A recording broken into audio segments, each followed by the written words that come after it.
This is Winnipeg Sports Talk Daily with Andrew Hustler Paterson and Michael Remis.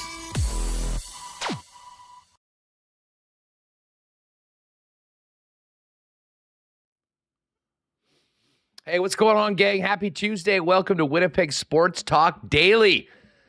I guess technically this is day one of new head coach watch on Winnipeg Sports Talk. Of course, I'm sure you joined us yesterday. The big news out of Jetsland, Rick Bowness retiring from coaching, which means the search is on. We will get to that with Mike McIntyre a little bit later on. Looking forward to having Murat as well on the show tomorrow. He out of the gate with 9 potential options in, as well as 2 of the bigger names, Dean Evason and Craig Berube. It will be a fascinating next couple months around the National Hockey League, not only with the 8 teams still battling for Lord Stanley's Cup, but for, I believe, 7 teams in the NHL with coaching vacancies, looking to see where the chairs fall and who ends up getting the gig. So we'll get to that. We'll actually talk a little bit more about the Bowness retirement and hear from Scott Arniel, who would certainly be the favorite, if not amongst the favorites, to be the next bench head coach of the Winnipeg Jets, as well as Captain Adam Lowry, who spoke yesterday after Bones' press conference, which we did carry live on Winnipeg Sports Talk. But there's lots of hockey going on. Tomorrow, the Oilers and Canucks get going. 2 big games tonight in the West, in the playoffs as well. Game 2 between the Rangers and Hurricanes, and Game 1 between the Stars and the Colorado Avalanche. Really looking forward to that series. Tommy Gazzola is going to join us for a few minutes at the bottom of the hour to talk about everything else going on in and around the National Hockey League. And tonight, also, the draft lottery. So I'm sure we'll do a draft lottery sim or two at the end of the program. And we're going to talk Blue Jays. We're going to get into more Jays talk now as we get sort of post-Jets season. Josh Goldberg is going to come on and find out what the Sharks are circling around management right now, a number of the players. The Jays are opening a series in Philadelphia tonight. So we'll get the latest on the Bluebirds as well with Josh Goldberg. It should be a real fun show. Welcome to everyone listening on the podcast. Thanks for making us a part of your day. And a big shout out to the gang joining us live right now in the WST chat, live on YouTube. Just before we bring Michael Remis in, a big thanks to the sponsors that make our show happen each and every day. The gang over at Rolly's Transfer, Princess Auto, Coolbet Canada, Consolidated Supply, Manitoba Battery, Canadian Club, Little Brown Jug, Modern Man Barbershop, Wallace & Wallace, F Apparel, Aikens Lake Wilderness Lodge, Next Door, the Next Door restaurant at 116 Sherbrooke, just adjacent to a Good Neighbor Brewing, the Winnipeg Gold Eyes, Assiniboia Downs, Breezy Bend, Royal Sports, Boston Pizza, and of course we'll get to a why not question of the day with our friends at Not Autocorp at Waverly and McGillivray. Let's get Michael Remis in here and get this going. What's going on, buddy? How are you? Yeah, good. I think you and I both used last night to catch up on sleep. I've been wrecked since that late game last Tuesday. I was up till like 3 or 4, closer to 4, posting mine and Connor's post game and watching Kenny and Rennie. So I'm doing a bit better today. This one game a night kind of sucks. I don't know. You have the first round and it's go, go, go, multiple games a night. You got early games, late games. And I guess the last 2 nights, there's only been one kind of back at it. You got an early game, Hurricanes, Rangers, and then Avs, Stars, which is the real main event of round 2. Although it could be Edmonton, Vancouver, depending. But I'm doing. I guess that's a long way of saying, hey, doing good here. Happy to be here. Day 1, Jets head coach watch. We need something to get us through this summer here, and that's our number one order of business, I think. Yeah, well, I mean, the draft conversations aren't quite as fun without a first-round pick. No. Although the Jets do have the Montreal pick from the Dubois trade. Thank you, PLD. But 37th overall? So still a quality pick, but albeit not on day 1 at the draft. So we'll be focusing in first and foremost on the next head coach and the head coaching search for the Winnipeg Jets. Just about last night with the one game, the one thing that is also going on, and I know you don't pay as much attention to it, is the NBA. And I don't watch a lot of the regular season NBA. I'll pay attention to what the Raptors are doing. They were so bad this year, it was almost impossible to watch. But my God, we've had some great action in the first round. And this Knicks team and this Knicks series against Indiana is going to be a lot of fun. If you were a Raptor fan or follow the Raptors, you got Pascal Siakam on one side, OG Anunoby on the other. And then this upstart Minnesota Timberwolves team just went into Denver and steamrolled the defending champs in back-to-back games and did it last night without Rudy Gobert, a guy they paid 3 or 4 first-round picks to get and was up for Defensive Player of the Year. So the Nuggets are in a bad spot right now, kind of similar to what the Dallas Stars were after losing the first 2 games at home and, managing to find a way to win 4 or 5. But some real good action. And listen, if you are a Canadian basketball fan, and I know last summer we had Alex Adams on talking a lot about the quest for the Olympics. Tonight is OKC taking on the Dallas Mavericks. This should be an absolutely awesome series to watch. You got Luka Doncic, Kyrie Irving on the Mavericks side of things. But on the OKC side, who was the number 1 seed in the West, Shai Gilgeous-Alexander, Canadian superstar, Lou Dort as well, who'll be representing Canada. So if you're not feeling the hockey, although I think we will be tonight with these 2 games that are on, there's some great action on the hard court as well. But speaking of the hockey last night, just before we get to Lowry and Arneal's comments yesterday for post bonus, the Boston Bruins, man, hand up. I thought this was going to be all Florida. Maybe I didn't account for the momentum a team gets for a quick turnaround after an emotional Game 7 win. But full marks to the Bruins for going into Florida last night and stealing home ice away from the Panthers. Yeah, I didn't realize how good the Bruins have been against Florida this season. And that was a big talk on the broadcast, too, about being on a high, being ready to go after you just played a Game 7 in Florida. They had a bit of a layoff here and maybe weren't as sharp. We'll see how it goes for the whole series. One thing for sure, I mean, this Boston goaltending situation, Jeremy Swayman making 38 saves in the win. I mean, he's been exceptional. They've been going with this tandem goalie group all season, Huss, where, Swayman, Allmark, they've ridden Swayman a bit more. I wonder if they go back. Allmark, you just don't see that, in the NHL these days, but last year they kind of went away from it, which we've said. And, Rode, I think it was Allmark last year, and, he was kind of got fatigued near the end, and they lost, eliminated by the Panthers, who they're playing now. So this is the Boston Bruins' time for revenge. And again, I look at this roster. I'm like, how are these guys doing it?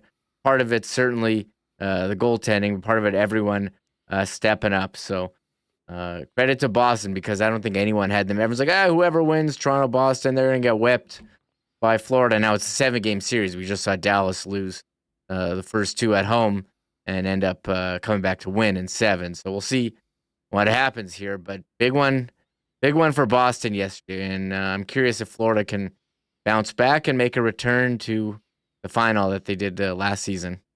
Yeah, I think that they'll be, I still think they win this series.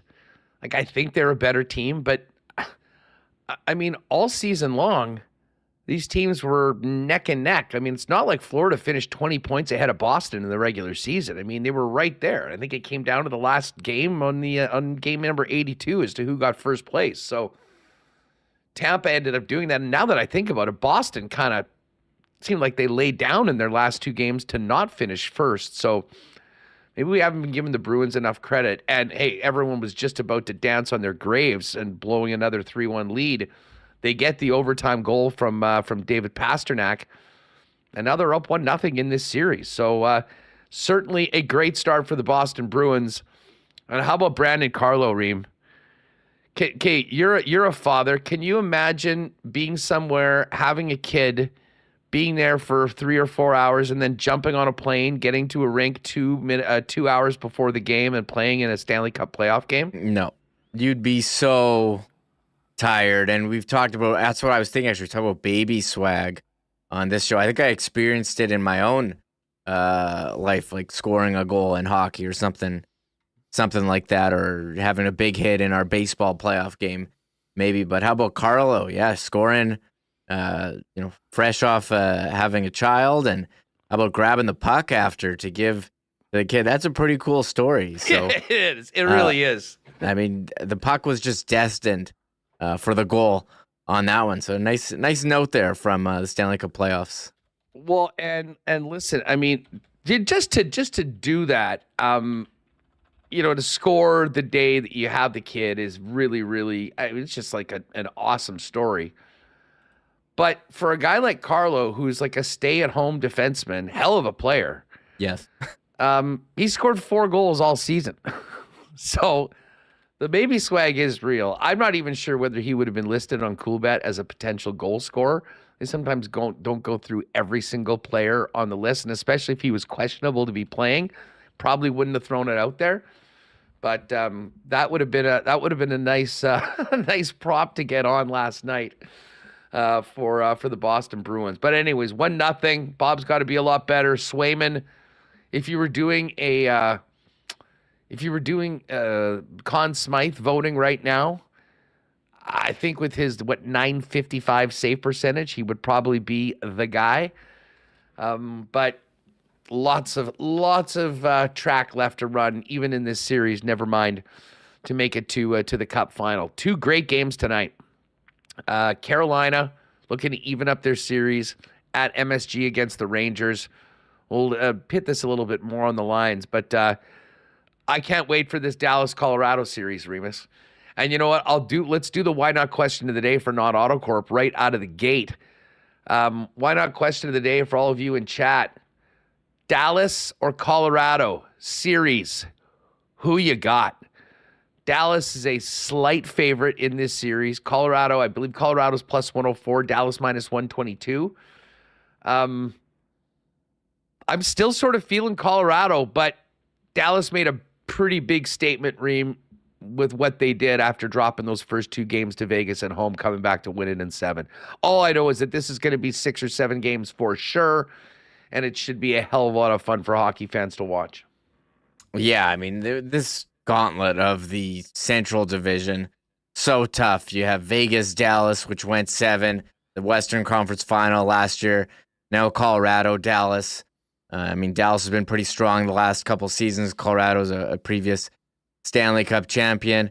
I think if you're a Jets fan, you're cheering for Colorado. We've got to continue the run here of the Jets getting bounced by a team either winning the Cup or making it to the finals. I mean, 2018, Vegas, 2019, St. Louis, 2021, Montreal, 2023, Vegas. So I think it's destiny that Colorado is going to win and make it to the Stanley Cup final. That just happens. You beat the Jets and you're in the final. So anyways, I picked Dallas in my bracket and in pools. So I'm going to lean Dallas, but I think they're in a tough spot. But we just saw, hey, you win game 7, you got momentum in game 1.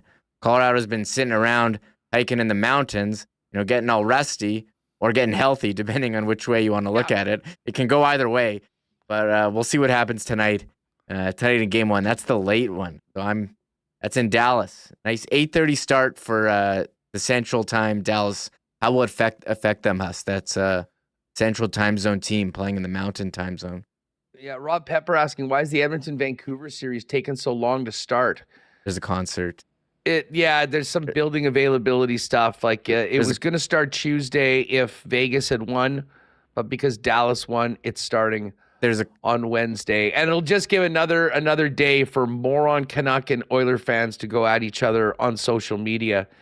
There's already a real tinge to that series amongst the fan bases. If you've been paying attention to what's been thrown out there on the old X machine, that I hope kind of lightens up a little bit, because it is cool to have two Canadian teams go at it, but it doesn't seem like there's a lot of love lost between these two fan bases as we get ready for Game 1 on Wednesday night. Yeah, a lot of building. I know Vancouver, Pearl Jam was just there. Luis Miguel has a concert at the American Airlines Arena tomorrow, so this is why they did it tonight and made Edmonton and Vancouver. I mean, part of it is they're not going to have them play on the same night for TV, so they got to spread it out. And yeah, I'm excited for Edmonton, Vancouver. We'll talk with Tom Gazzola coming up. I'm sure Edmonton, they're fired. This is their best chance in a while to get to a Stanley Cup final. Just hasn't worked out for them.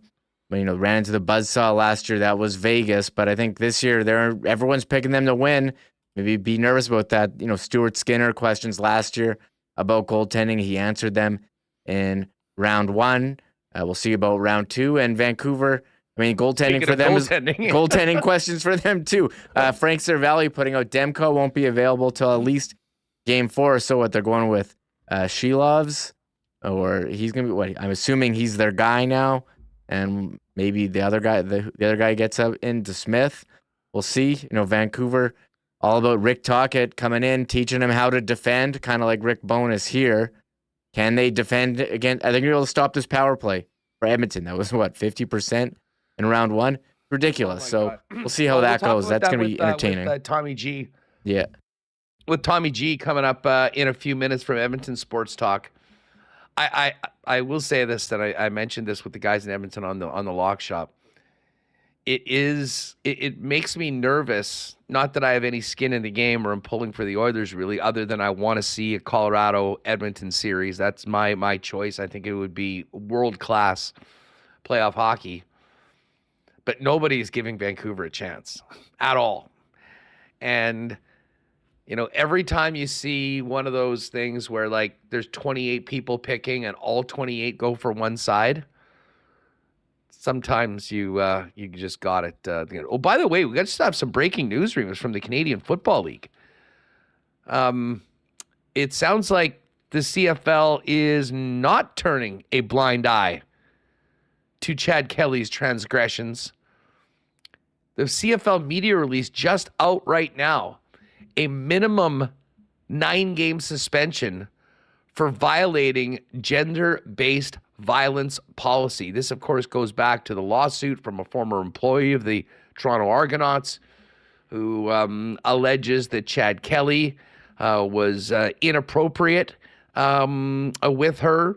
I believe, and I don't want to quote this, I believe it was some sort of a therapist with the club.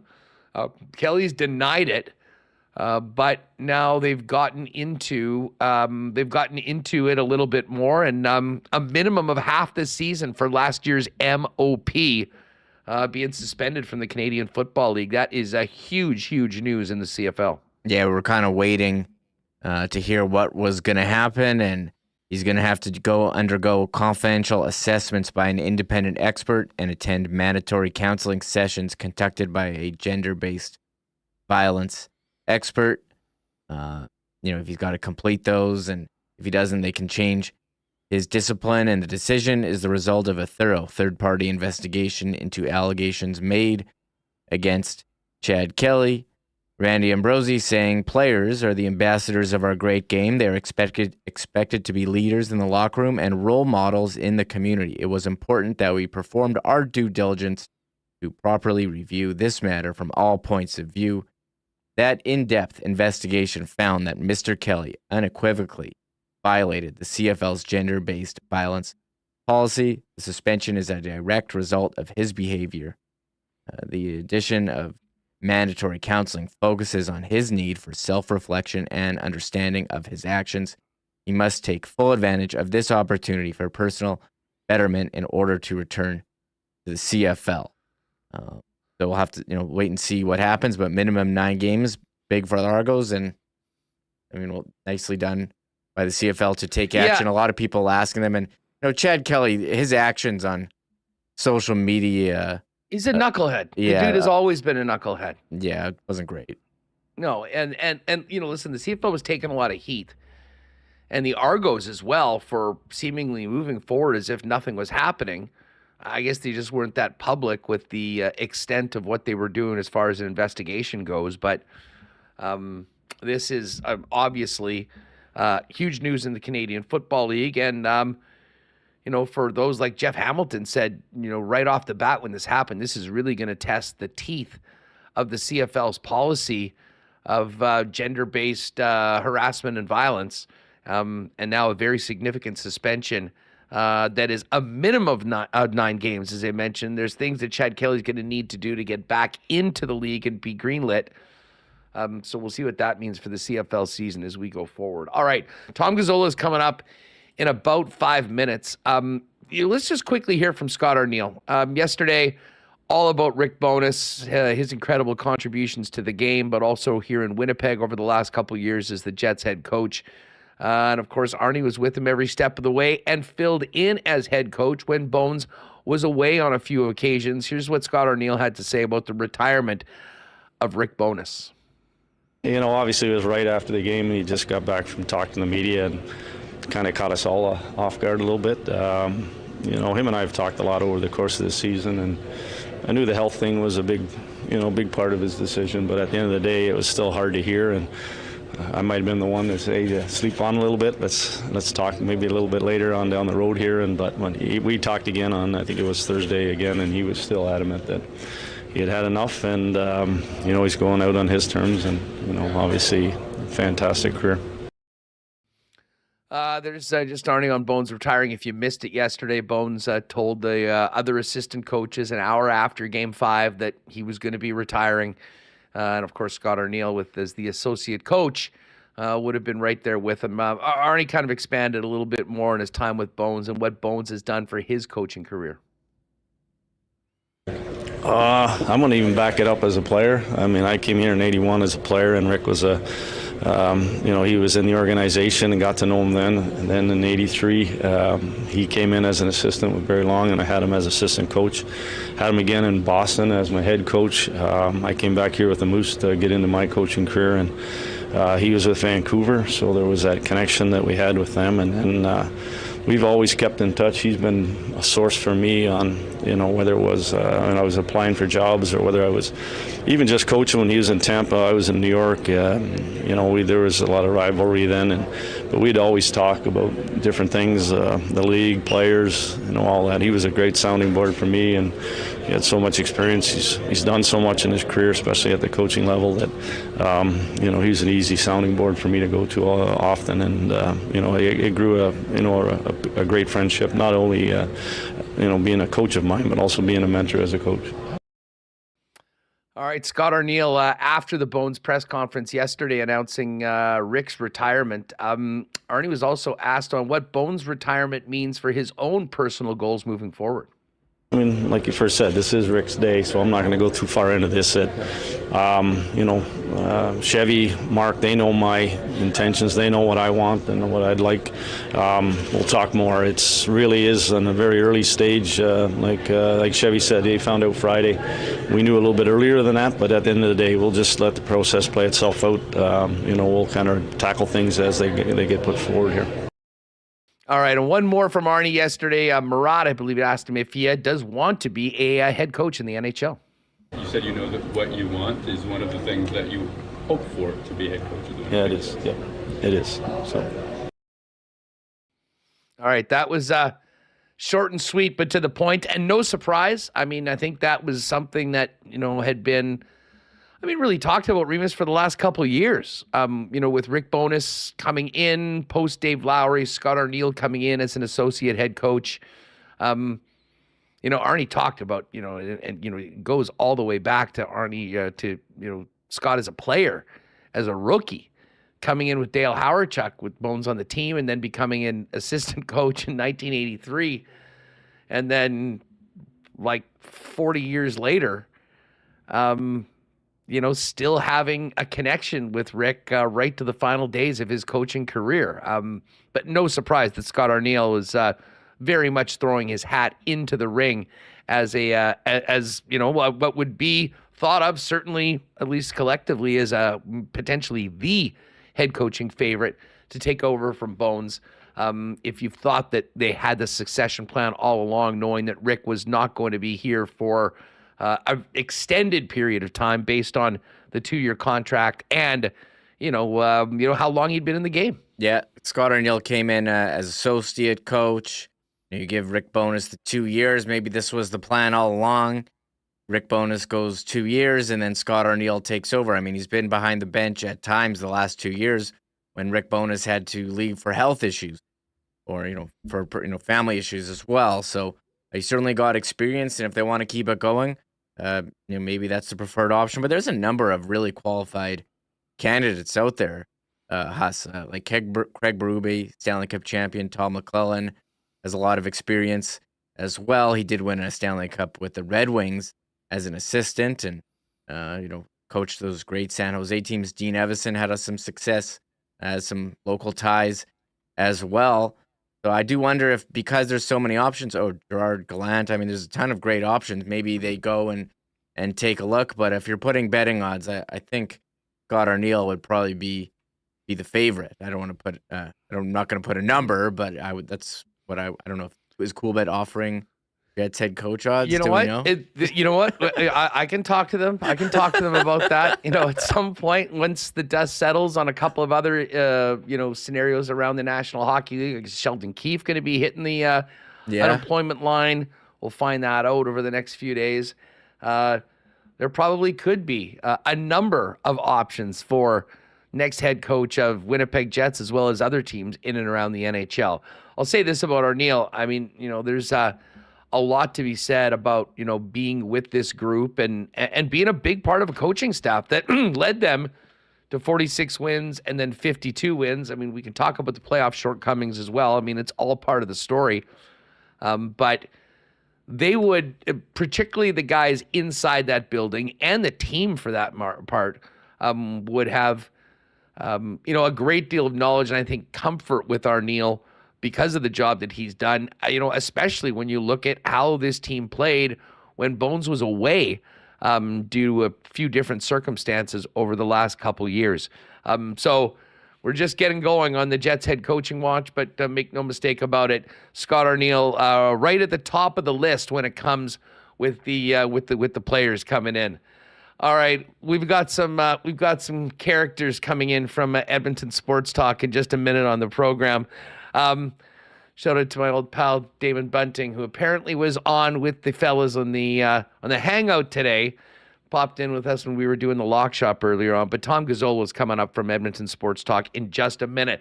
Hey gang, do you have a move planned this summer or heading into the fall at some point this year? If you do, it's probably stressing you out. There's so much that goes into moving. Well, if you want to take as much of the stress out of the job as possible, you should give our friends at Rolly's Transfer a call to help you out with that move. Rolly's, family owned and operated for over 60 years. It's the most trusted name in moving in Winnipeg and southern Manitoba. With their extensive logistics business, they've got tons of options and routes throughout southern Manitoba to help you with that move. And while you're at it, give you the best possible price for that move. Now, when you're thinking about the costs to do it, the easiest way to find out more about what Rolly's can do for you is go to their brand new website. Looks amazing, by the way, and it's very simply Rolly's, ROLLYS.com. And if you look up in the top right, there's a request a quote feature. Hit that request a quote. They'll turn it around real quick, let you know what the cost will be to take a lot of the stress out of the move. And I'm not even sure there's a price you can put on that, considering how much fun or lack thereof fun moving has been before. The request a quote function, well, it's real simple with a quick turnaround, flexible booking dates and times, all at a great price. For your next move, use Manitoba's most trusted name in moving services for over 60 years, Rolly's Transfer. Find out more and request a quote at Rollys.com. A lot going on at Consolidated Supply right now as we get into spring. Folks, they're the leaders in irrigation systems, artificial turf, golf carts, and other great options for your property, including hot tubs and amazing outdoor kitchen options. And of course, they're also the leaders in small engine parts and repairs. So much Consolidated Supply can do for you and your business. Pop by and see them at the showroom, open to the public, 1395 Niagara Road East, or find out more online at cte.ca. Got to give a shout out to Donnie and the gang at Manitoba Battery. Hey, you can pop by, grab yourself a new golf cart from Consolidated Supply. And when you need batteries for things like golf carts, boats, all the fun things that you work on or take advantage of in the summer, get the best price period in town from the biggest selection of batteries you'll find in the province at Manitoba Battery. Now with 2 locations, the original location on Logan Avenue, the new location on the south side of the city on Dover Court, and of course their online location at manitobabattery.com, which features big time savings on golf cart batteries, automotive batteries, power sports batteries, and so much more. You can give them a phone call or go online right now. The golf cart battery sale is underway.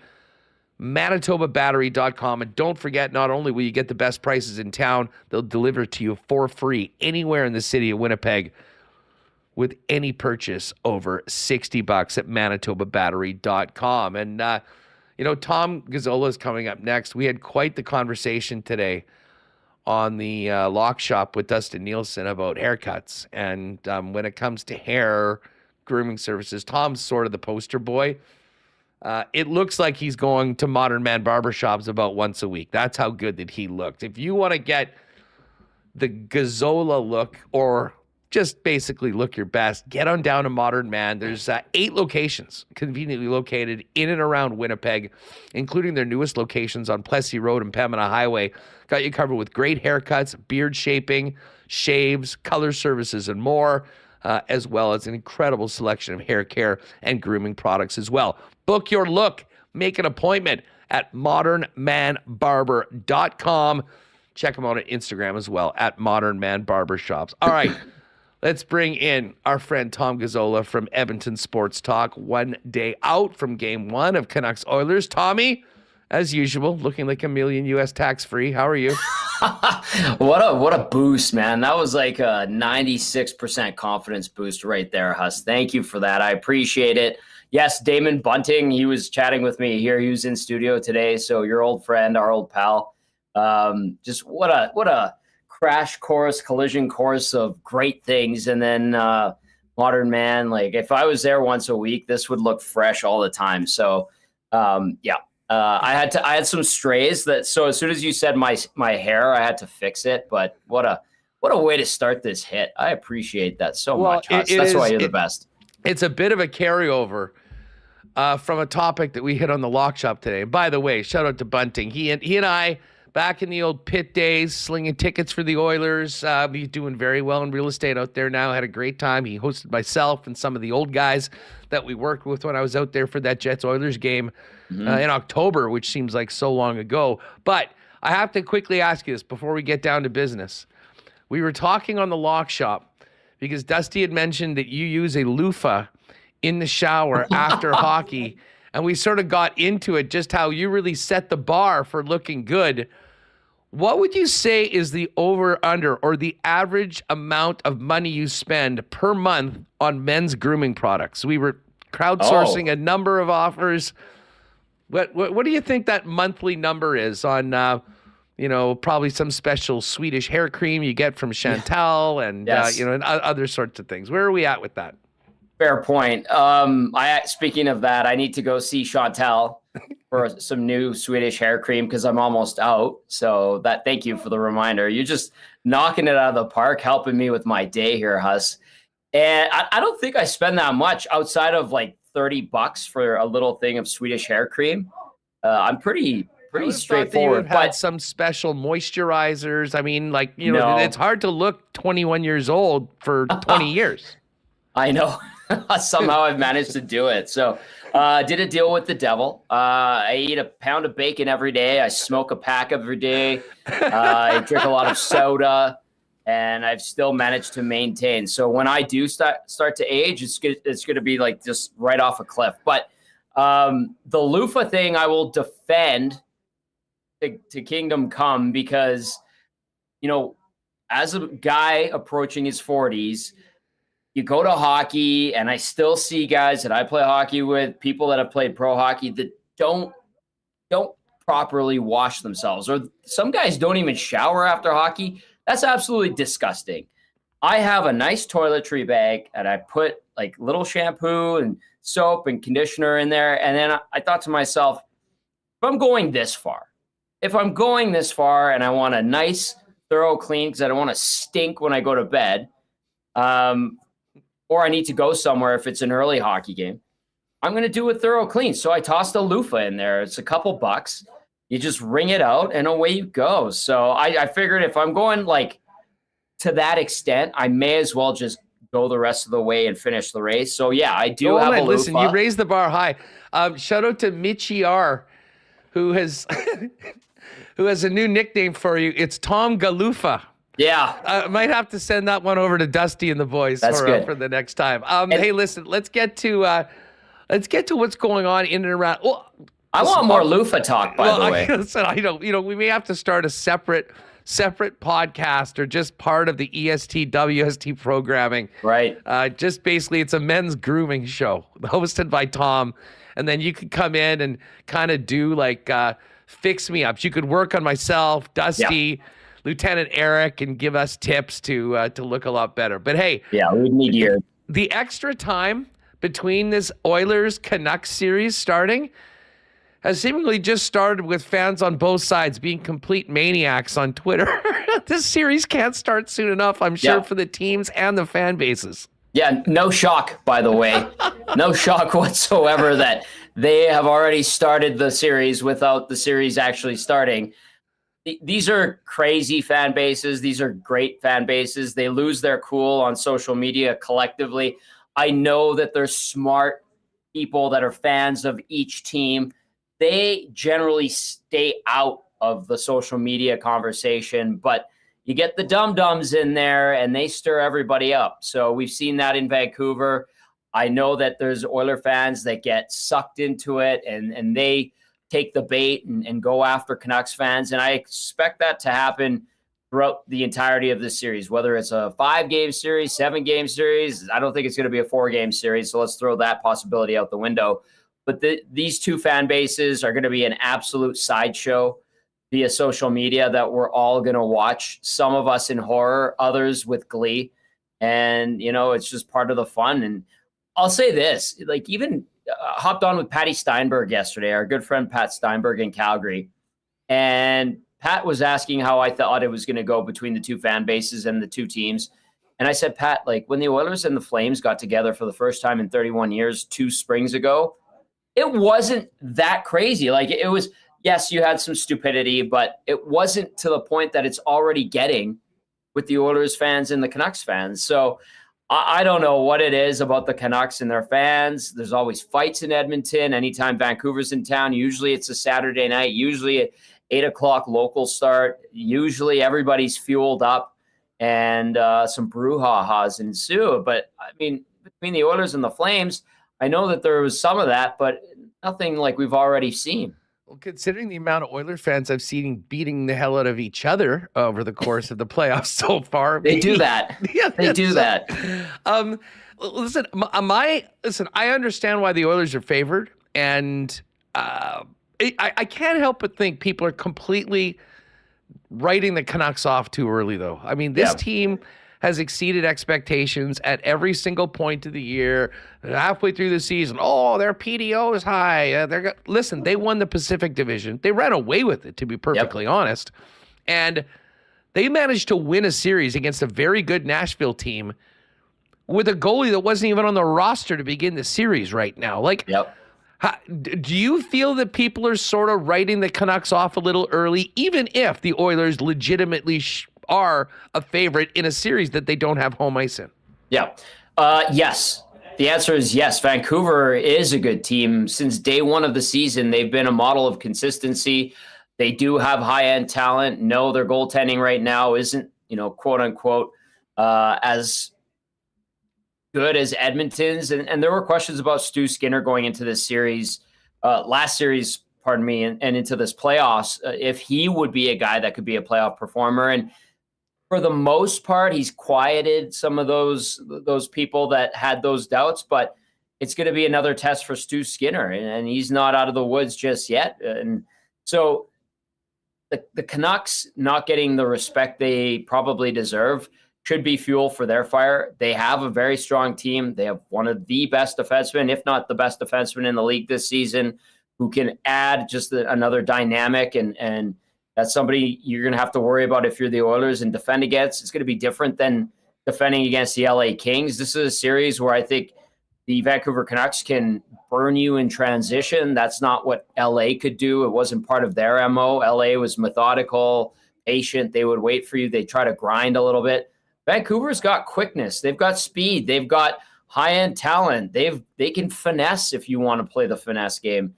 They do have some big bodies that can be rough and tumble. I look at JT Miller and I go, that is a playoff performer. I look at Dakota Joshua and what he's putting together right now, and I go, I would watch out for him. He's going to be an X factor. You start to wonder, when is Elias Paterson going to wake up? Not if, when. And bring in the fact that Lindholm's there now. Connor Garland's a tenacious little pain in the ass. So they have a lot of pieces that you have to respect. And maybe from the outside looking in, it's easy to say, well, McDavid, Draisaitl, Hyman, Nugent Hopkins, you got Fogle, who's a 20-goal scorer lining up on the fourth line right now for the Oilers. And you go, well, they should win. Yeah, I don't disagree with that, but it doesn't mean that they're going to. So the Oilers need to respect their opponent. I think the team is, whether or not the pundits like us or the fan base are respecting the Canucks, or other teams' fan bases are respecting the Canucks, that's a whole different story. Shouldn't matter to the players involved on both sides. Tom, speaking of goaltending, the goaltending's been a great story. She loves playing the way that he did. Every now and then you get a young player that comes in and just goes on a heater and plays out of his mind. Very different situation in Edmonton. The biggest question mark going in to the year, Jack Campbell flaming out, going to the minors. And it's Stu Skinner's crease. How big of a boost is it for the team and Skinner to have a short series that went the way that it went, especially considering that he really did steal a game? I believe it was game 3 or 4 where the Oilers only had 13 shots, had 33 against, and managed to win 1-0. What has that done for him to sort of prove himself that he belongs and this is his time to show that they can win with him as their number one? Yeah, it backed up what he was saying, and that was throughout the course of the season, Huss. He's a guy that is very positive in his methods. He's very positive when he speaks to the media.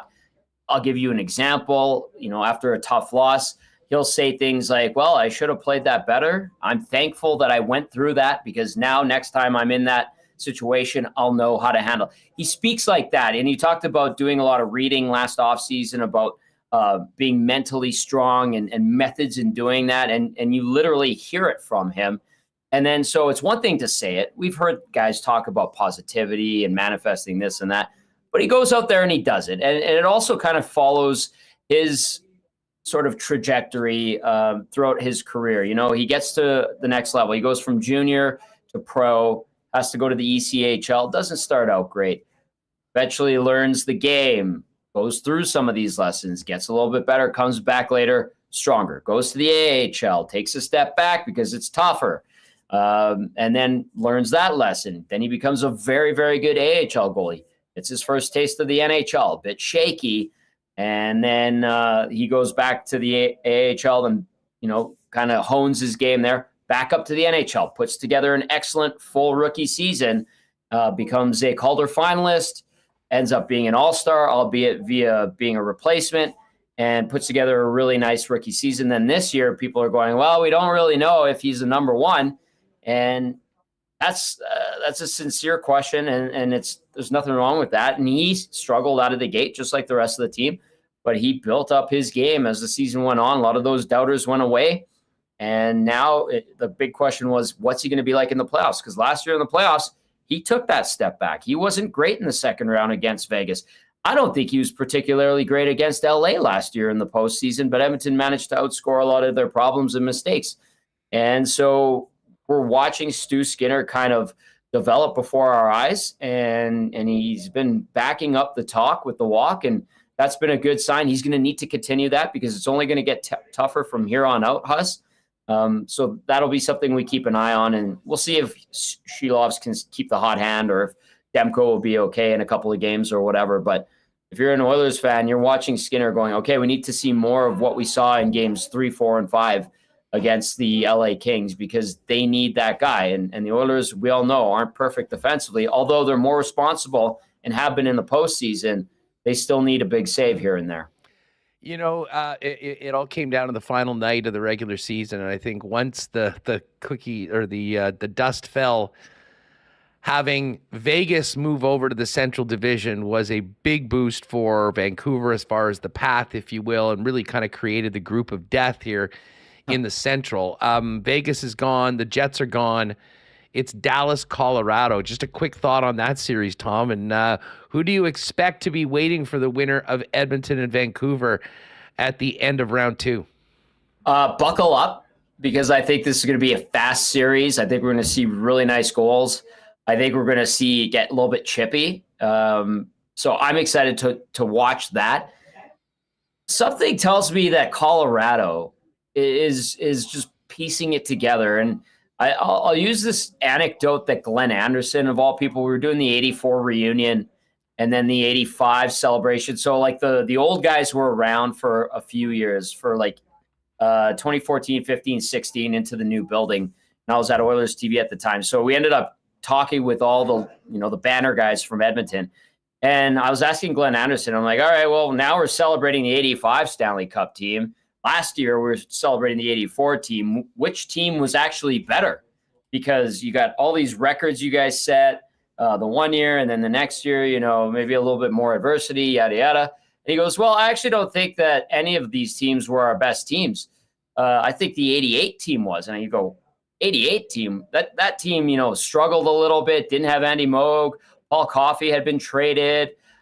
People were wondering, there were whispers of the possibility of Gretzky being traded, which he was a couple months after that Stanley Cup was awarded. I'm like, how is the 88 team better than this record-setting 85 team? He goes, we just knew how to win by that point. Like, we knew that the regular season wasn't the be-all, end-all, and all that mattered was the playoffs, and we were excellent in the postseason. I think they dispatched the Jets. I think in the first round, they dropped 1 or 2 games, and then they just handled the series the rest of the way. They swept the Flames. They took care of business against the Wings, and then they won in 5. They swept in 5 against Boston. One night, the lights went out at Boston Garden. And he's like, the 88 team just knew how to win. So we would beat the 84 team or the 85 team or even the 87 team because we were so well-versed in it. I feel like Colorado might kind of be at that point, Huss, where, you look at them in the regular season, you go, well, they didn't have like a perfect regular season, but it was pretty good. And you watch them in the playoffs, and Winnipeg was great against the Avs in the regular season. That 7-0 game late in the year, I saw some people saying, well, that's a mental edge that Winnipeg's going to have all after the season. And it didn't happen because the Avalanche just kicked it into high gear, flipped the switch, and away they went. So I think Colorado has that, and I think they're going to win that series against Dallas. Yeah, I mean, listen, just as a fan now with no skin in the game now that our team is out, I've been saying this for a bit. I mean, give us 7 games of Edmonton and Colorado to play for the Stanley Cup. It'll be great. Listen, I know there's a lot of people that are going to be following the Oilers now moving forward. Just fill people in on what you and the EST boys have coming up for round 2, and they can tune in on the Edmonton Sports Talk YouTube channel.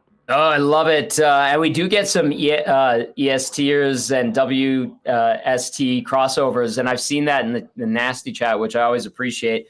Oil Stream pre- and post-game show brought to you by GCL Diesel. Every game day we go an hour and a half before puck drop. Myself and YouTube Trev, Matt Cassian is our analyst, and if you want to keep tabs on what's going on, we've got you covered pre- and post-game.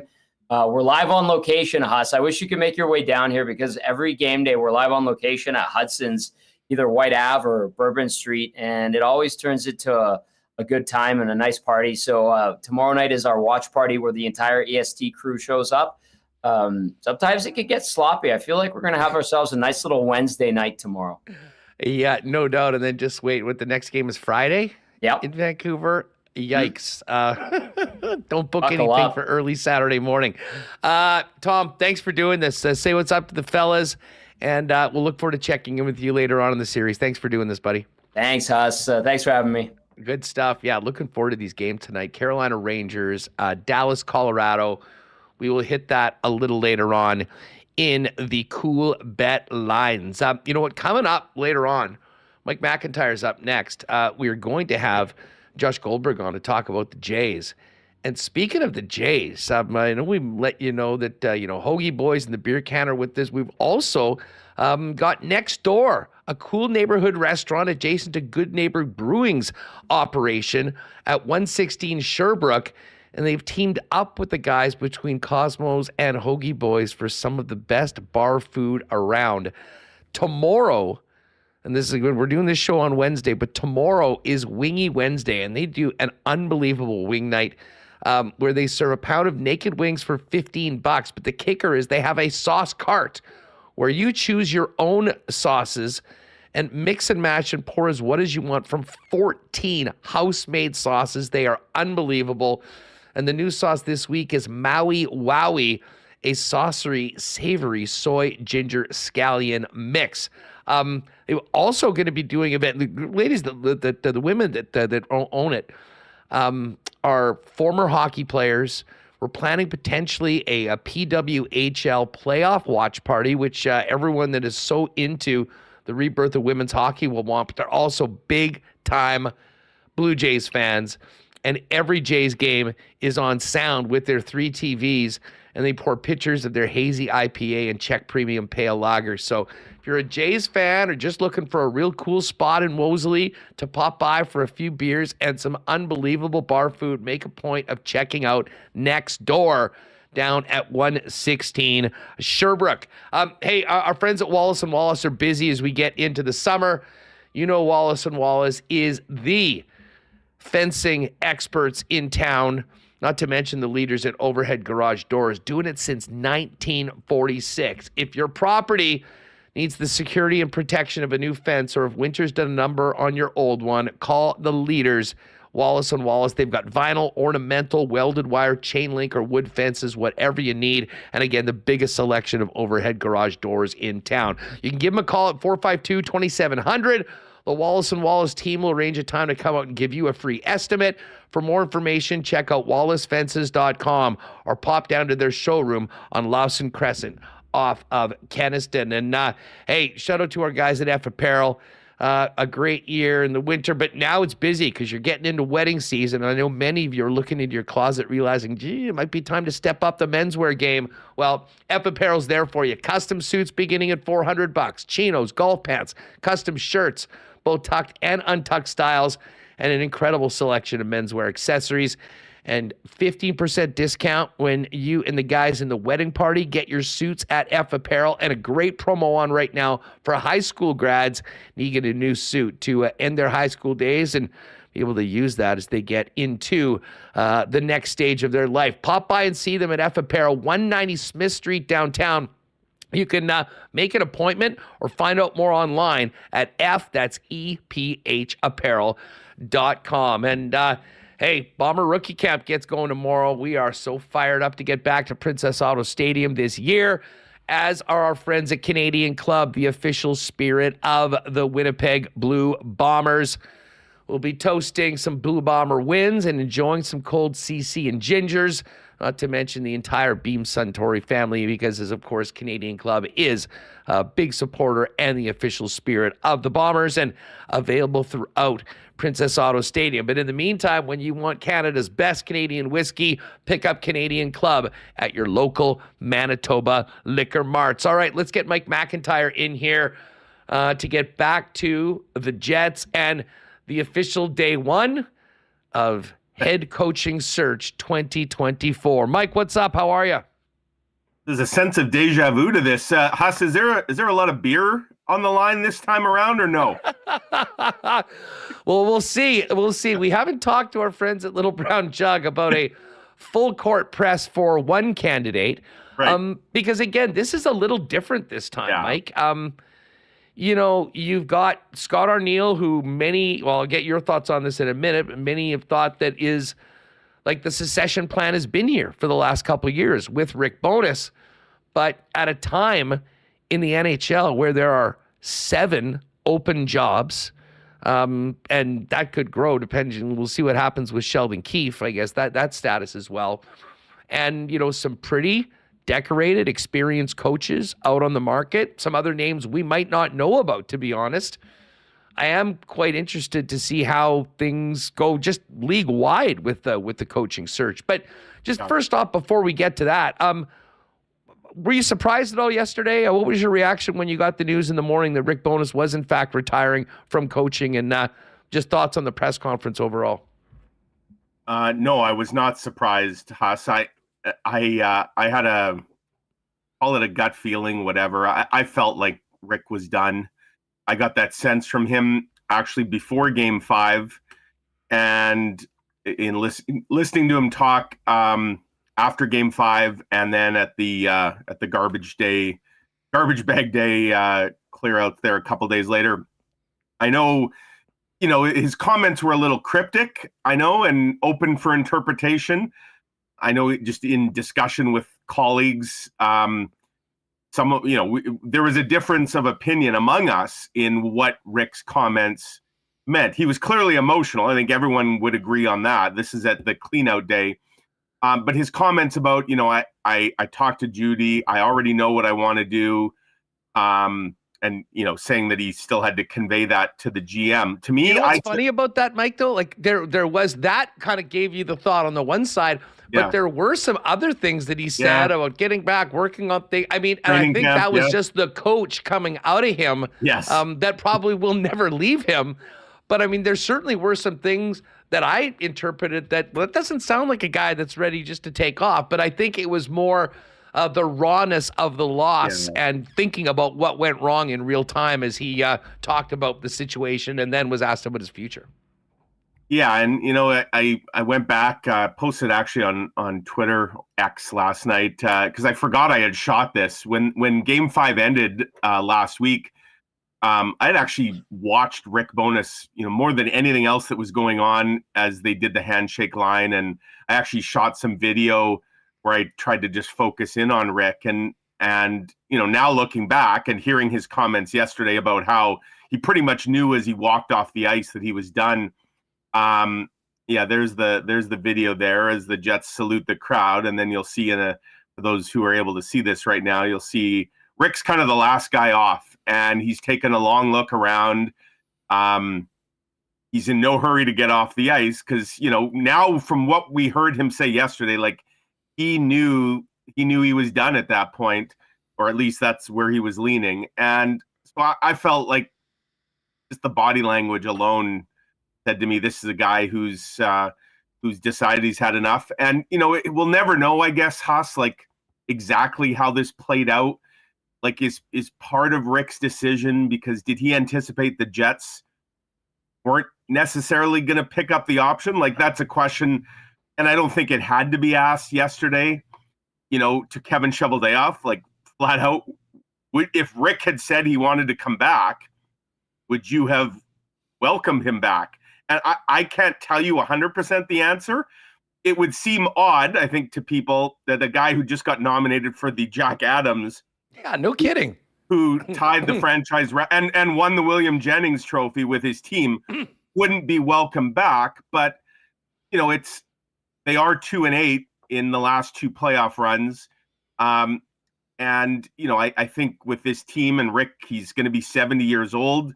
He already set a new NHL record with that Game 1 victory, Huss, as the oldest coach to win a playoff game, which tells you that when you're pushing 70, there aren't a lot of guys that are still coaching in the NHL. Like he was kind of breaking new ground already.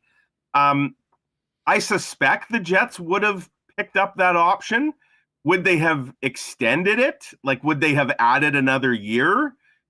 Or would he have been, a bit of a lame duck coach in the sense that he would have just had the 1 year? We don't know the answers to that. We may never know the answers. I don't know that it even matters. I think at the end of the day, given all that Rick Bowness went through personally this year with his wife, Judy, with himself, and we heard a little bit more about that yesterday, I think he's, other than winning a Stanley Cup, like, this is a guy who's accomplished everything you could ask for. And the way his final year ended, yes, people will look at, the playoff exit, but to be named an all-star coach for the first time, to be a finalist for the Jack Adams, to get this team in the regular season to being the best defensive team in the NHL from where they were just a couple of years ago. Like, Rick Bowness was the right coach at the right time, and he leaves the Jets in so much better shape than what he inherited 2 years ago. And now, you pass the baton, and whether that's to Scott O'Neill or someone else entirely. And I have some strong thoughts on what I think the Jets should do next. I think this was also the right move for everybody at the right time. So to go back to your original question, no, I wasn't surprised. I will say this, though. I'm going to miss Rick Bowness a ton. Like, as good of a hockey coach as he is, he's an even better human being. It was always a treat to be around Rick, to just, soak up his knowledge of basically 40 years behind a bench, 50 years in the NHL. Like, he is a walking museum of pro hockey, and the stories he'd tell, and a lot of the stuff that doesn't get on camera in the scrums. It just was a treat to be around him, and he's going to be missed. And I was happy to hear him say yesterday that he'll still probably make his presence felt, whether it's with the Jets or in another organization. I'm not entirely convinced Rick Bowness and the NHL are parting ways here. I do think with some time, we see Rick, and like I say, whether it's back with the Jets in some capacity or another team, maybe a little closer to home, maybe closer to family. I wouldn't be surprised if Rick Bowness resurfaces in some fashion. The guy's just got too much information, and he, as he said, this is all he knows. This is all he does. And I think he'll have a hard time completely getting the game out of his life. Yeah, we talked about this a little bit yesterday with Hammer, but I think the place to watch is Ottawa. With the new management group that's come in, Steve Agreed. Stajos, and I can tell you, and I think I mentioned this yesterday on the program, but Michael and I were lucky enough to work quite a bit over the last few years with Dave Poulin, with him coming on the program, and we would often get together in the morning. And Dave, unlike a lot of people that'll come on and want to get right to it, they got a lot of things. Like, Dave had so much time for us, just talking about hockey, talking about the business. He's a fascinating individual in himself with all of his experience in different ways. He could not speak more highly of Bones, as an individual, as a coach, all of those things. And when you consider that his son Ryan and the grandkids are there, it almost would seem like a perfect scenario to be, whether it be a consultant, working in some role with that organization, maybe a little less time consuming than what being a head coach is. So that if we're thinking about a next spot for Rick before we talk about the Jets, I would put Ottawa as a heavy favorite. Yeah, and I mean, look at the calming influence he brought on this organization, where they were 2 summers ago, all the dysfunction, with the Maurice resignation, and in hindsight, a terrible move to put Dave Lowry as the interim. Like, that did not work at all. And in fact, I would argue that created even more dysfunction in this group. And I think talking now to Dave Lowry, as I have several times since, he would concur with that, and Adam Lowry probably would concur with that. A lot of players would as well. So, I mean, this team needed something. And even the way Rick got the job, right? He wasn't the first choice. He was plan B, and plan B worked out probably better than anyone could have imagined. So he had that calming influence on a team that desperately needed it. You look at the Ottawa Senators right now, they just hired Travis Green yesterday. Still a rather inexperienced head coach. Like, it feels like they could use someone with the steady hand of a Rick Bowness, just in some capacity in that organization, to help steer it to where they ultimately want to go. So yeah, I wouldn't be surprised. And we know Rick family is everything. And I think this past year has really driven that home for Rick Bowness. And so, taking something like, he lives in on the East Coast, obviously, but his son and grandson are in Ottawa. And so that wouldn't surprise me at all if something like that happens. All I know is, Rick Bowness will have his fingerprints all over this team going forward. Like, he may not be around starting next year, but I think the lessons that he has helped teach, certainly the regular season lessons, this team clearly, Huss, still has some learning to do when the stage gets bigger. But I think some of what Rick Bowness has been able to do here in 2 years is going to have a lasting impact on the Jets, regardless of who the next head coach is. Well, for sure. And listen, there was the incredible, last year's season, I think, was beyond many people's expectations, just thinking about how much he had to do. Yeah. 52 wins this year, a Jennings Trophy. Way beyond anyone's expectations. But my favorite stat, looking back to Rick's 2 years as a head coach of the Winnipeg Jets, 4-0 against Paul Maurice and the Florida Panthers. So shout out to Rick, and listen, just he will not be forgotten, and I think the legacy of Rick Bowness will help this team moving forward, which brings us to moving forward. Kevin Cheveldayoff said yesterday that there would be a coaching search. Depending on who you talk to, this has been a plan in place for the last couple of years. Maybe the situation's changed with other guys that have been, made available. But from where you're sitting, Mike, how vast a coaching search do you think there will be? And if you're handicapping it, everyone seems to think Scott Arniel is the favorite for this. How likely is Arnie to be the next coach, or will it be somebody else, depending on how things go over the next few weeks? No, I think Scott Arniel is the absolute clubhouse leader here, and I personally would be surprised if it's not Scott Arniel getting the job. Look, nothing is guaranteed in pro sports, right? And so when Scott Arniel was brought in to be an associate to Rick Bowness 2 years ago, I don't think, it's not like they said to Scott Arniel, okay, here's the time, you're going to be the next head coach of the Jets in X period of time. I don't think anything like that would have been promised. Was it implied that Rick Bowness, or that Scott Arniel might just be the heir apparent to Rick Bowness, who I think everybody would realize, given that he was talked out of retirement 2 years ago, probably wasn't here for the long haul. Like, we weren't getting another Paul Maurice who was going to be here for close to a decade. I think everyone realized that Rick Bowness was a short-term kind of stopgap Band-Aid type hire. And I'm sure Scott Arniel has always believed, as have many, that he is the next guy. Now, again, nothing is guaranteed. It's a results-oriented business. It can be a cutthroat business. So that doesn't mean that they now just have to hand the keys automatically to Scott Arniel because of maybe what was implied when he was brought on board. But I'll say this, if you're the Jets and you are now making a transition from Rick Bowness to your next head coach, I think Scott Arniel checks off so many boxes in so many positive ways. For one, the Jets don't need to blow this up at all. Again, they're just coming off a 52-win Jennings Trophy regular season. If anything, you'd like to just pick up where they left off in the regular season next year. Having a transition that would go a lot smoother if you have at least some of the same coaching staff on board. And Scott Arniel, of course, was right there beside Rick Bowness. And by the way, he was more than just an ordinary associate coach this year. As we know, he was a head coach at times. He had to step in twice, including for a full month, where this team went 9-2-1 when Rick Bowness was with his wife, Judy. So I think Scott Arniel would bring fresh ideas, fresh perspective for sure, but he would also maintain a lot of what this team has done very well in terms of structure.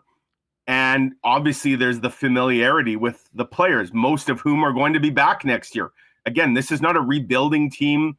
This is not a team in a major transitional stage. This is a team that just showed itself to be a real contender, that fancies itself and should fancy itself as a contender for the next year or two or more to come. So to me, Scott Arniel would bring that stability and familiarity, and also clearly his own ideas. He's been there to see what worked, what didn't work. He's his own unique individual. He's obviously a little more new school. I mean, he's 61, but Scott Arniel, I think, would be a little more in tune with maybe the modern player, given, you know, he's not as far removed from being a player himself as, say, Rick Bowness was. And I think more than almost anything, Huss, Scott Arniel has been preparing himself for this for well over a decade. People who want to trot out, you know, what happened back in 2010 or whenever it was that he was with Columbus. I mean, that's a whole different time. We see coaches recycled all the time in the NHL. And so it's not like this is a retread kind of hire here. This is a guy who's been biding his time, paying his dues, waiting for his chance. And yeah, it's great that there's also a natural connection with Scott Arniel in the city, going all the way back to Dale Hawerchuk and playing junior with Ducky and all that. But that's not the most important thing. To me, the most important thing, he was just behind the bench when the Jets had the great regular season that they did. He had a very active role in a lot of what worked, and certainly things that didn't work. So let's hope he learns from some things that didn't work and would implement them. So to me, not only is Scott Arniel the front runner, I'd be stunned if he doesn't ultimately get the job, but I do get why the Jets would. I don't want to say it's going to be a really wide net, but you obviously want to look what else might be out there. Maybe you bring a few people in for a conversation. I just think at the end of the day that it'll point to Scott Arniel, and he's the guy for the job. You know, you mentioned I'll say this. I mean, I think there's a ton of positives in, you know, maintaining, you know, a familiar face and voice, and a guy that was a big part of it. I do wonder, you know, especially looking back at the playoffs. The playoffs are so fresh. That is what, you know, they'll look to change next time. I mean, you know, the regular season, no one has any complaints with that. Right. It's about, you know, how you can take that next step. Special teams is a big part of it. And I believe it was Brad Lauer that kind of handled the power play, which was a major issue for a good portion of the year.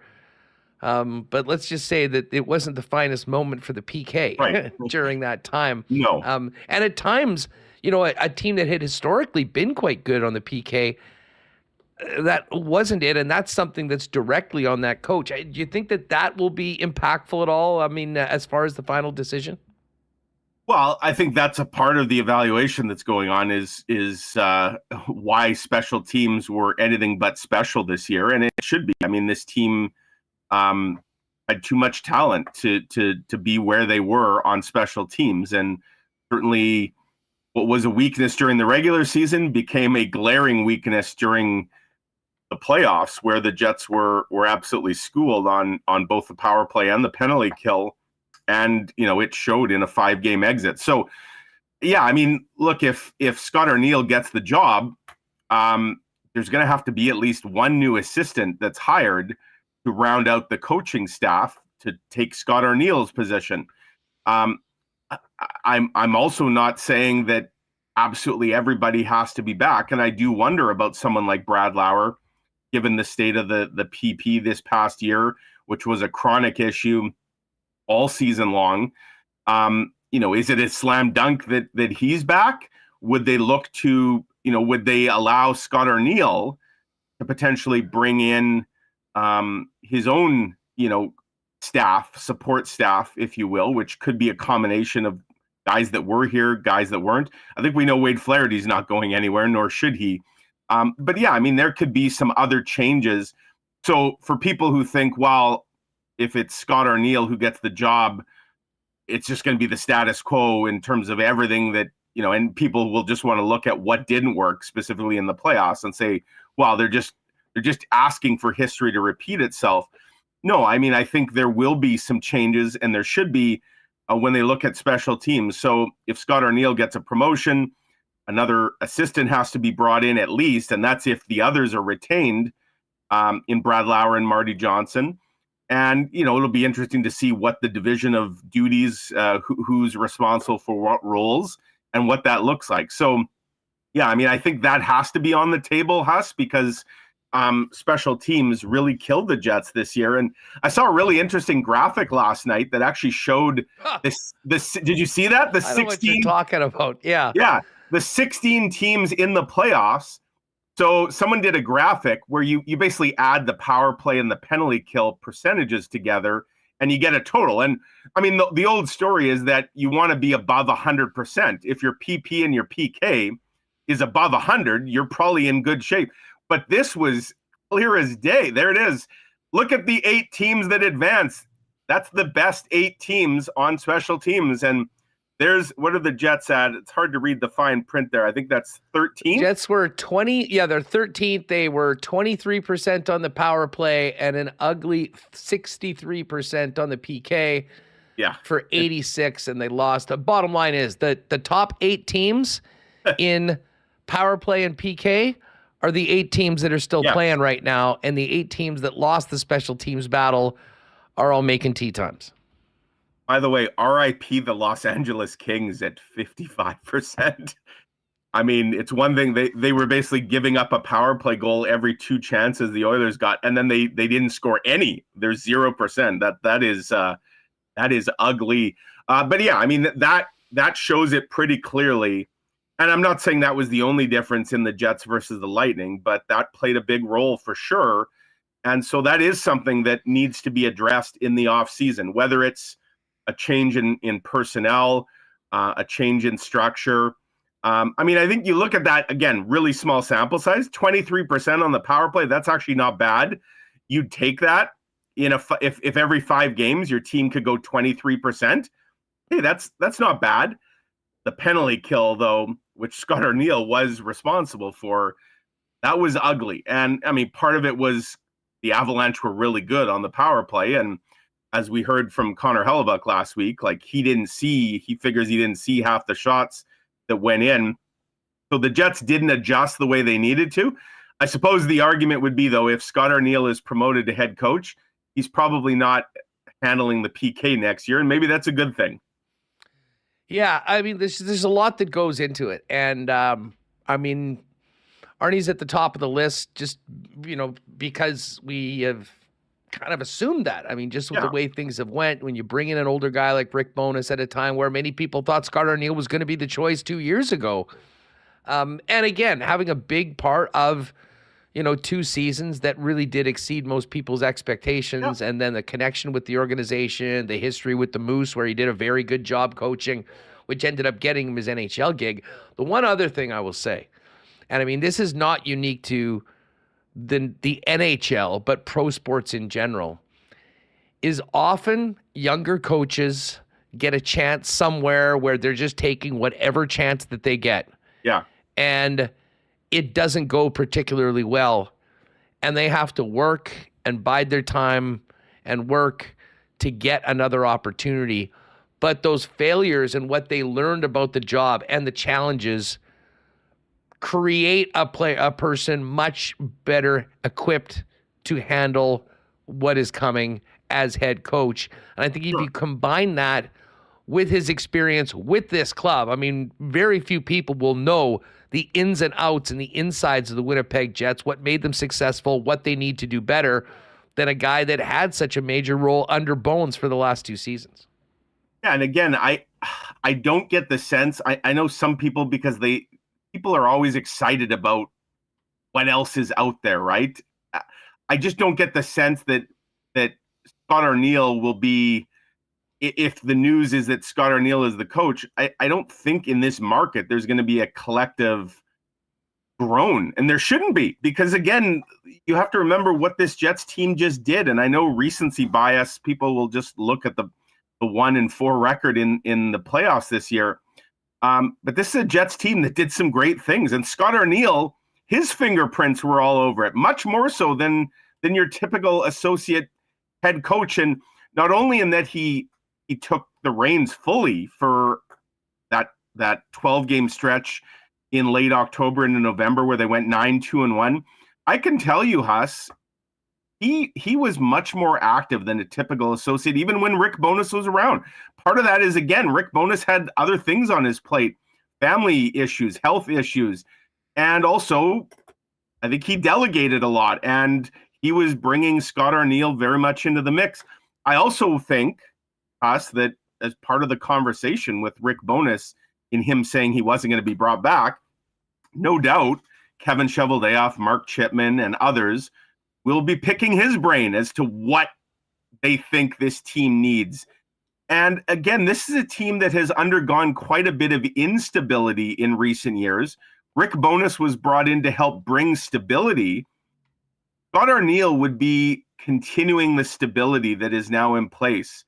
I think he's, despite what someone like Mike Commodore says, who clearly holds a grudge from something that happened 15 years ago. There's a few guys on his list. Yeah, exactly. Which to me, I mean, at some point, maybe the problem is you, not everyone else. When you've got a long list of everybody that has wronged you, maybe you're the problem. But despite what he says about players and how they view Scott Arniel, I mean, Mike Commodore doesn't know Scott Arniel from a hole in the wall over these last 15 years. And I can tell you, being around the team every day, I actually did a big feature over the winter about how the Arniel, Lauer, Johnson trio kind of took over when Rick and his family needed help.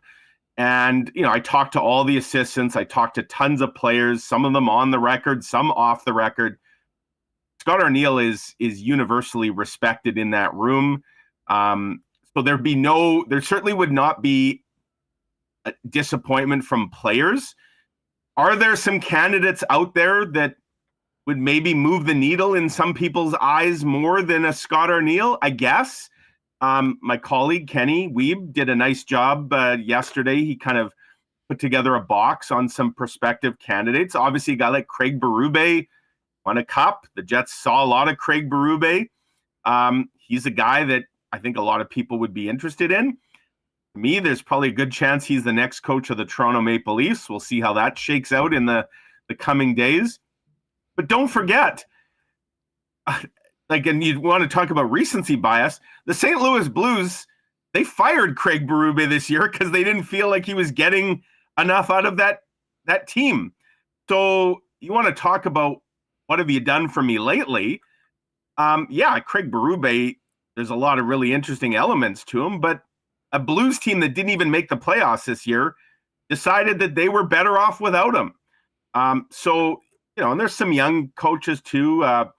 Penny outlined a guy like David Carl, who I got to see him and his team up close when I covered the Frozen Four a couple weeks ago. He's a 34-year-old who's very much a hot young candidate to be a really good future NHL coach. But again, if you're the Jets, Huss, are you even considering bringing in a 34-year-old first time right out of college? I don't think that's what this group needs right now. I just don't. I think where they're at, they need stability. They need continued structure. And Scott Arniel is a guy that has been a part of building that over the last 2 years. And to me, allowing him to continue building that makes the most sense. Yeah, I mean, just looking at Ken's piece, I mean, there's a few other names. You mentioned Carl. Berube, and listen, dude, the best, like, everybody gets fired. That's the whole nature of this thing. The minute they feel like, and there is maybe not as much here, certainly with Maurice, but in most markets, there is you realize when the time has come that, you got to make a change. And listen, the job that Berube did coming in and winning that cup is still, legendary. And the thing about it is everyone knows the sort of individual he is, the player that he was, and what you're getting and what that team is getting when he comes in. We don't know as much about the likes of Todd Nelson. Jay Woodcroft is interesting because, I still, we talk about the Oilers. We just had Tom Gazzola on talking about this series coming in. It's hard to believe that this is the same season that Woodcroft started out as the head coach for, that Edmonton was Stanley Cup favorite. Don't at the even know start how of to the year. describe how bad they were Yeah. during the first 6, 7, 8 weeks of the season. And I mean, how much this is Knobloch and the job that he's done, or just the fact that the water rose to the level that you were expecting at it and that they're doing it. But I mean, Woodcroft That's my is, take of it. for sure. Yeah. And I saw Woodcroft recently did an interview where he said he hasn't even been able to watch any, because I got to think he's probably just burning inside thinking, where the hell was this effort when he's the scapegoat. He was the guy that paid. I'd be sick to my stomach every time turning the television on to watch that team, knowing the talent that was there and what they did for him at the beginning of the year. Yeah, no, Woodcroft was an interesting name. I mentioned actually to Kenny yesterday that he was someone certainly on my radar a little bit. And then there's a connection. Obviously, his brother was an assistant here in Winnipeg for a few seasons with Paul Maurice. So, and we know there's a guy who he is like burning to get back in the league and would have an enormous sized chip on his shoulder to prove people wrong. So, yeah, I mean, there's some interesting candidates. The Jets just went through this process, obviously, 2 years ago. Do you recall how many people they actually contacted and interviewed 2 years ago? Like, for some reason, I don't specifically know, only that the number like 6 or 7 sticks out in my mind. That, like, I mean, I know they brought in John Tortorella because Kevin Cheveldayoff actually spoke about how interesting the conversation with Torts was. I heard that Torts pulled absolutely no punches and kind of tossed a few grenades at Kevin Cheveldayoff's feet in terms of, telling some hard truths from an outsider's perspective about what he's heard about the state of the Jets room, the state of the Jets culture. As much as Rick Bowness has kind of mentioned that broken culture and needing to fix it, a guy like Torts would have come in with both barrels ablazing.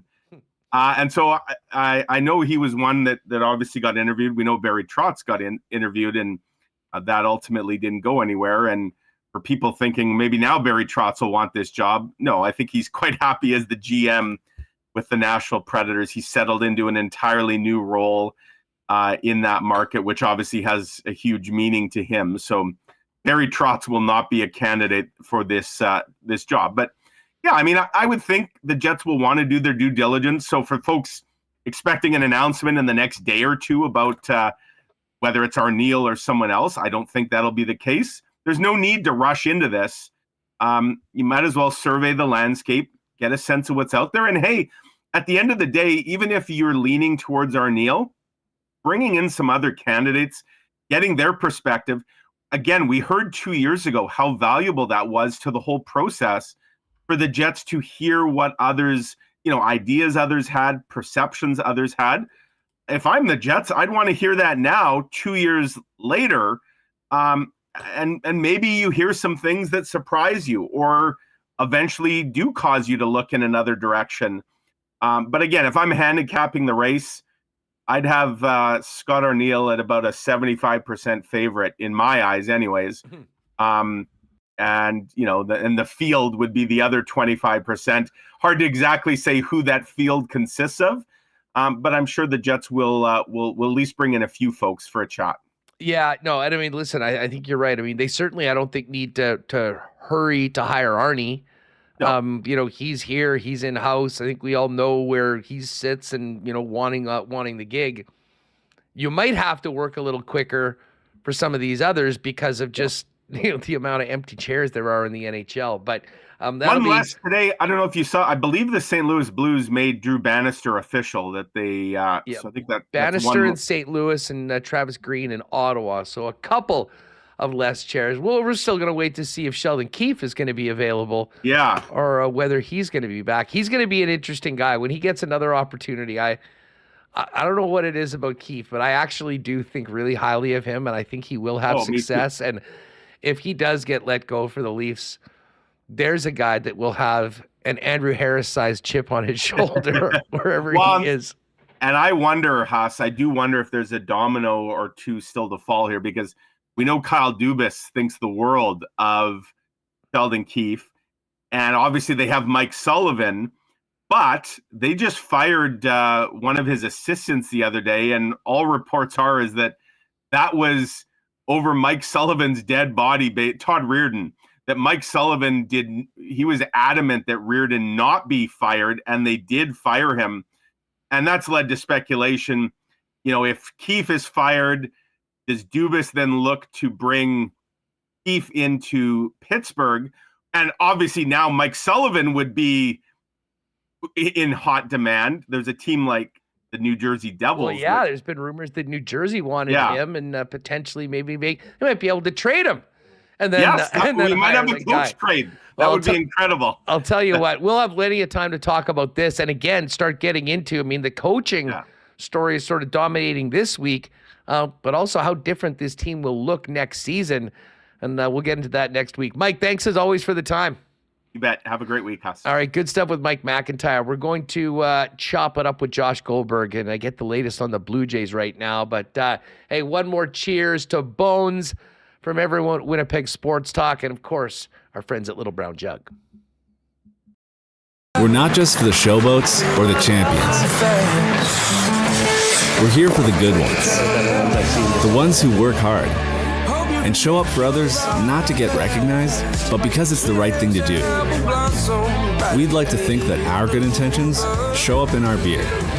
We keep working to perfect it, not because we want fame or fanfare, but because you deserve it. 1919, the good you deserve. Hey, tomorrow, for the first time, official Blue Bomber business gets going down at Princess Auto Stadium.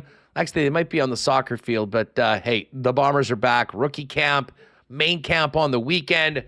Cannot wait for the upcoming season. Of course, Princess Auto, proud sponsors of the Bombers, also presenting the big Canada Day spectacular. Sam Roberts, Doc Walker, and so much more. Absolutely free for Winnipeggers and Manitobans.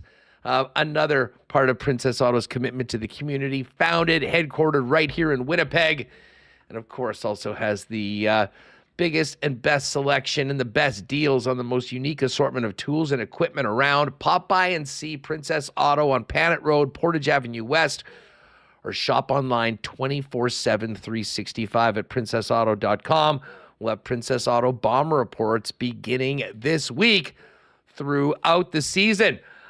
Hey, of course, Royal Sports is Manitoba's #1 sports superstore with the biggest and best selection of licensed team gear featuring the Jets, Bombers, NHL, NFL, and tons of new MLB gear just in for the start of the season. Spring stock is arriving daily with soccer, baseball, softball, tennis, a huge selection of bikes. It's all there waiting for you at 750 Pembina Highway. Give them a follow on Instagram as well at Royal Sports Pembina for the latest merchandise drops and sale information. And while the Jets might be done, great doubleheader tonight of NHL playoff action, and the place to gather with your crew for the playoffs is Boston Pizza. Fuel up with the new playoff menu featuring wing flights, the new Sicilian square footer pizza, jalapeno popper dip, and some other great contests, including giving away a grand prize trip for two to the Stanley Cup final. Regardless of who you're pulling for, get your crew together and pop by your local Boston Pizza for playoff hockey. All right, you can also get down to BP for some Blue Jays games, although some of them have maybe been a little bit tough to watch lately. Let's welcome in our pal Josh Goldberg to get the latest on the Jays as they head into Philly tonight. Josh, great to have you back in the program. How are you, my friend? I'm good, Huss. How are you doing? I'm doing well. We're sort of over the disappointment of a quick exit by the Jets, and thank God the Bombers are back right now, because if we were hoping just to dive headfirst into Blue Jays season, it hasn't been the best time to reacquaint yourselves. What's the mood in Toronto like around this team right now? We talked before the season or during the season, and I said that the kind of overall energy surrounding the team was as low as it's been in a couple of years, and it's worse now with the way that they've played. Like, it's really bad here. I would say that there's not a lot of people who are even remotely optimistic. Like, even optimists have become pessimistic, and for good reason.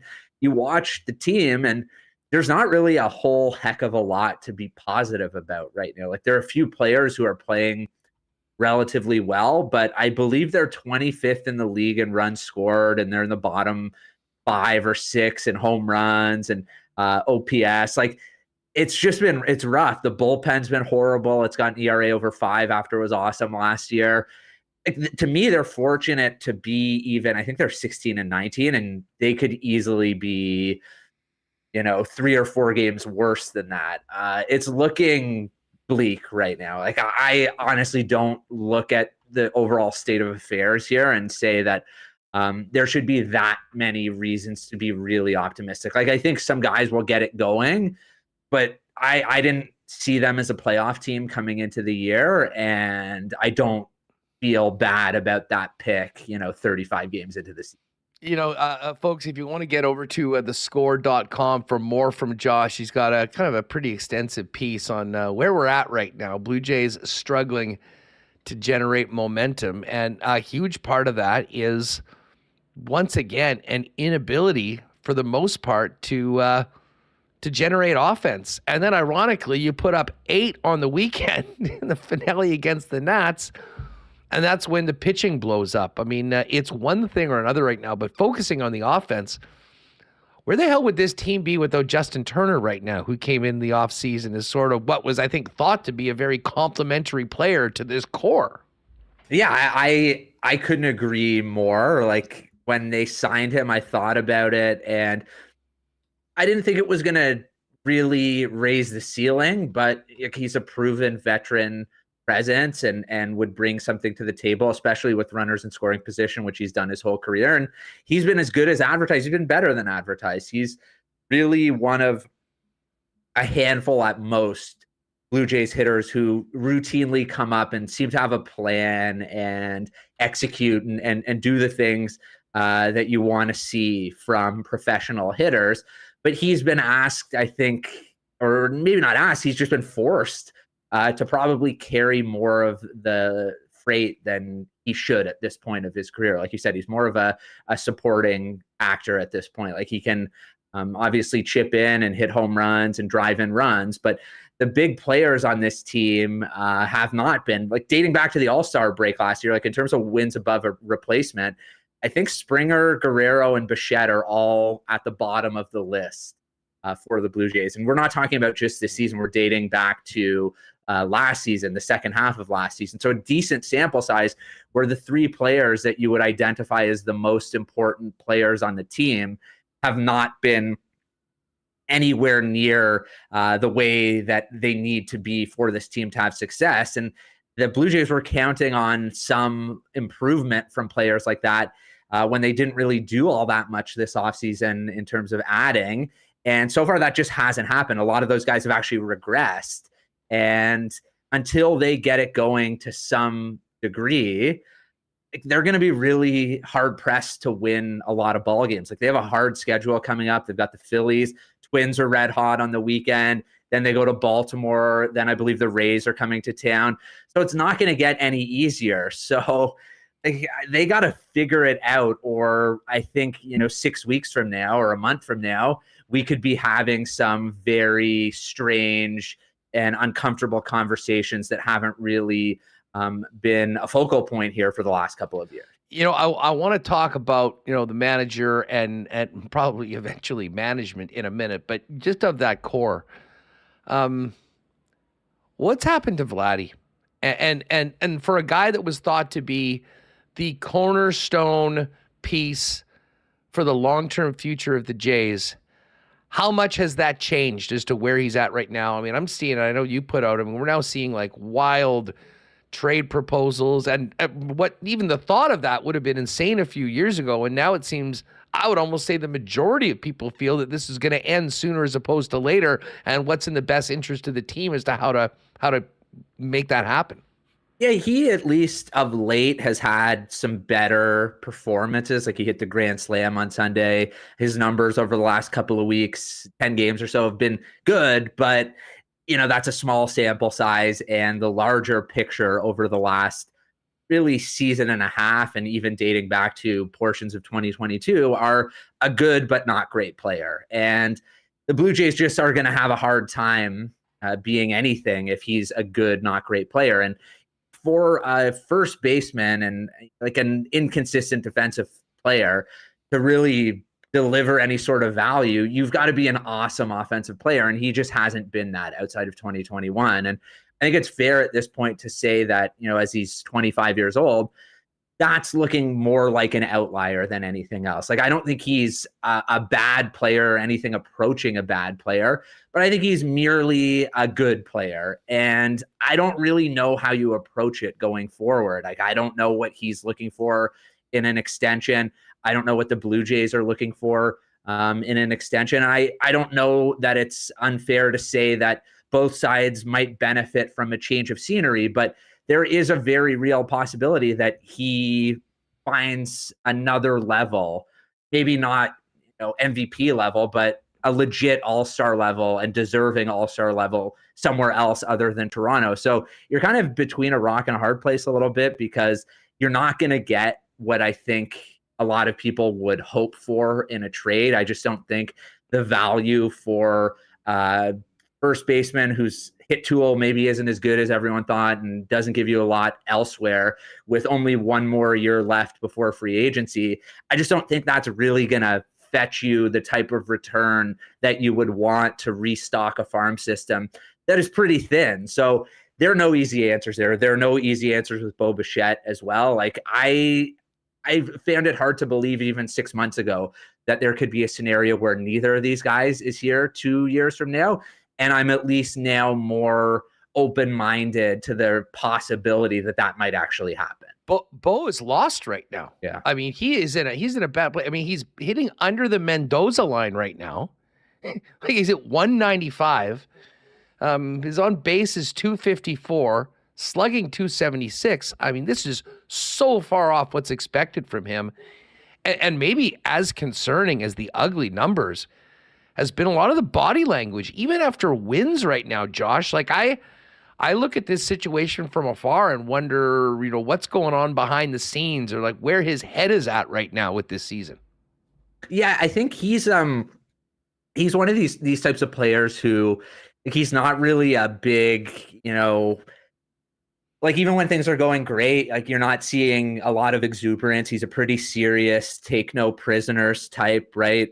Real business-like approach. And when you're struggling, it's a lot easier to notice things like body language and facial expressions. And some of that stuff isn't that far out of the norm for him. But like anything, when you're struggling individually and you're struggling as a team, all of that stuff becomes magnified. And he hasn't had a lot of good at bats, right? He has one home run this season in 32 games. He doesn't have a ton of extra base hit stuff as well. I think he has 5 doubles this year. And this is a guy who led the American League in hits in consecutive years a couple of years ago. And, a lot of people have looked at his defense. I thought he improved somewhat last year, and he hasn't been terrific in that sense this year either. There just hasn't really been a lot of positives in his game so far. His track record is longer than Guerrero's, where I feel as though,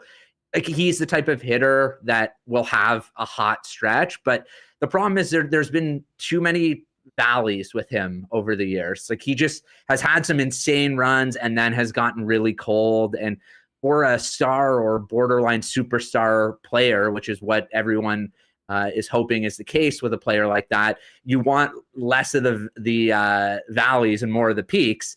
And, he's 26 years old, and I don't really know how much more there is in terms of realistic upside. I think what we've seen up until this point is probably what he's going to be, which is a very good player. But, like, the Blue Jays were counting on these two guys to be more than very good players, good or very good players. And I don't think it's a coincidence that they haven't had the level of success that they've wanted as a team.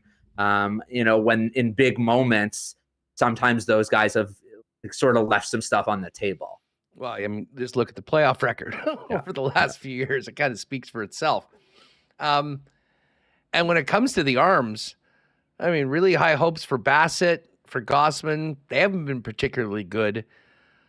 Thank God for Jose Barrios and my guy Kikuchi. Both of those guys have been pitching their ass off this year and not necessarily getting the results that they deserve because of everything happening around them.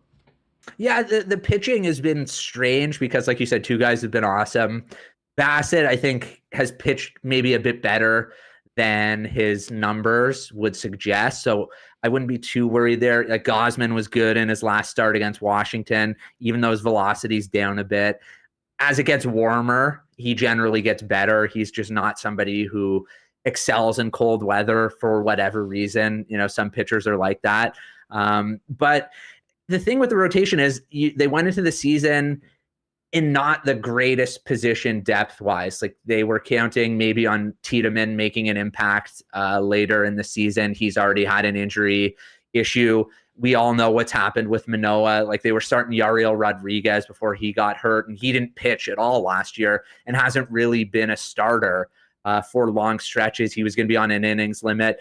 And let's be honest, they probably brought Manoah up before he was really ready to be back up. He had one really good start in AAA, but you would have liked to have seen him stack a couple of positives together.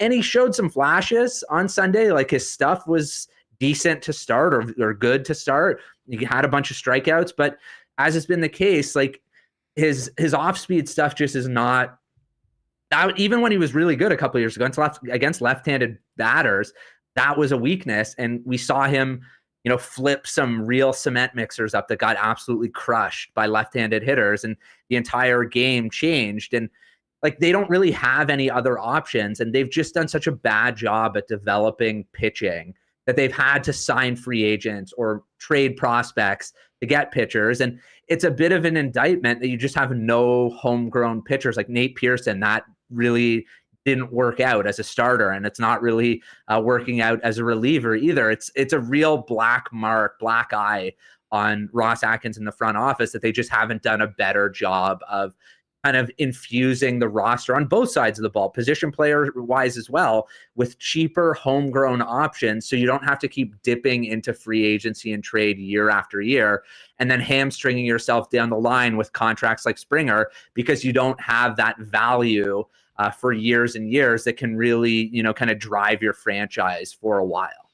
Last one for you, Josh, because it's bigger than just the players on the team that we've been talking about. I believe, if they went and did a managerial change, I think that would be somewhat of a cosmetic move. What's it going to take for them to blow it up? Move on from the Atkins Shapiro regime, if you will, that has been here now, 9 years? And and they sit where they are right now with nothing to show for it come the playoffs. I think we're rapidly approaching that point if we haven't already. Like, I don't think that you can allow this general manager to hire another manager, right? He got Montoya was the one that kind of was the rebuilding manager, and then they got to a point where they needed another voice, so they hired Schneider. I don't think you can get another one. And if you're talking about making foundational trades like a potential Guerrero or Bichette, I don't know if I want Ross Atkins overseeing another, I don't know if we'll call it a full-scale rebuild or a retool. Like, I think there's enough here. There have been some hits for sure, some positives, but there have been a lot of negatives. And like I said, farm system-wise, ability to make the organization kind of like a pipeline for young talent has really fallen flat. And I just don't think that he deserves the opportunity to see another kind of chapter here. And I think they would be benefiting from a fresh voice. I think you could probably make an argument for a fresh manager, an entirely new coaching staff, probably some new players as well. Like, I think we've reached are rapidly close to reaching a pretty uncomfortable place here. And it's a shame because expectations were so high for several years after a lot of lean years. And now the Blue Jays are just in this weird spot where everyone's already talking about them being sellers at the deadline, and their play dictates that. And I guess we'll see what happens here over the next couple of months, but it's going to be tough. Like, some things are really going to have to change fast for this season not to really slide off the rails and fall off a cliff. Well, We'll see what they can do in Philly tonight and hopefully change the narrative and change the vibe around the Blue Jays fan base just early into May, with it being a pretty ugly first month plus so far. Josh, thanks so much for doing this. It's always great catching up. Let's do it again soon, and enjoy the game tonight. Thanks, Huss. Good to talk to you.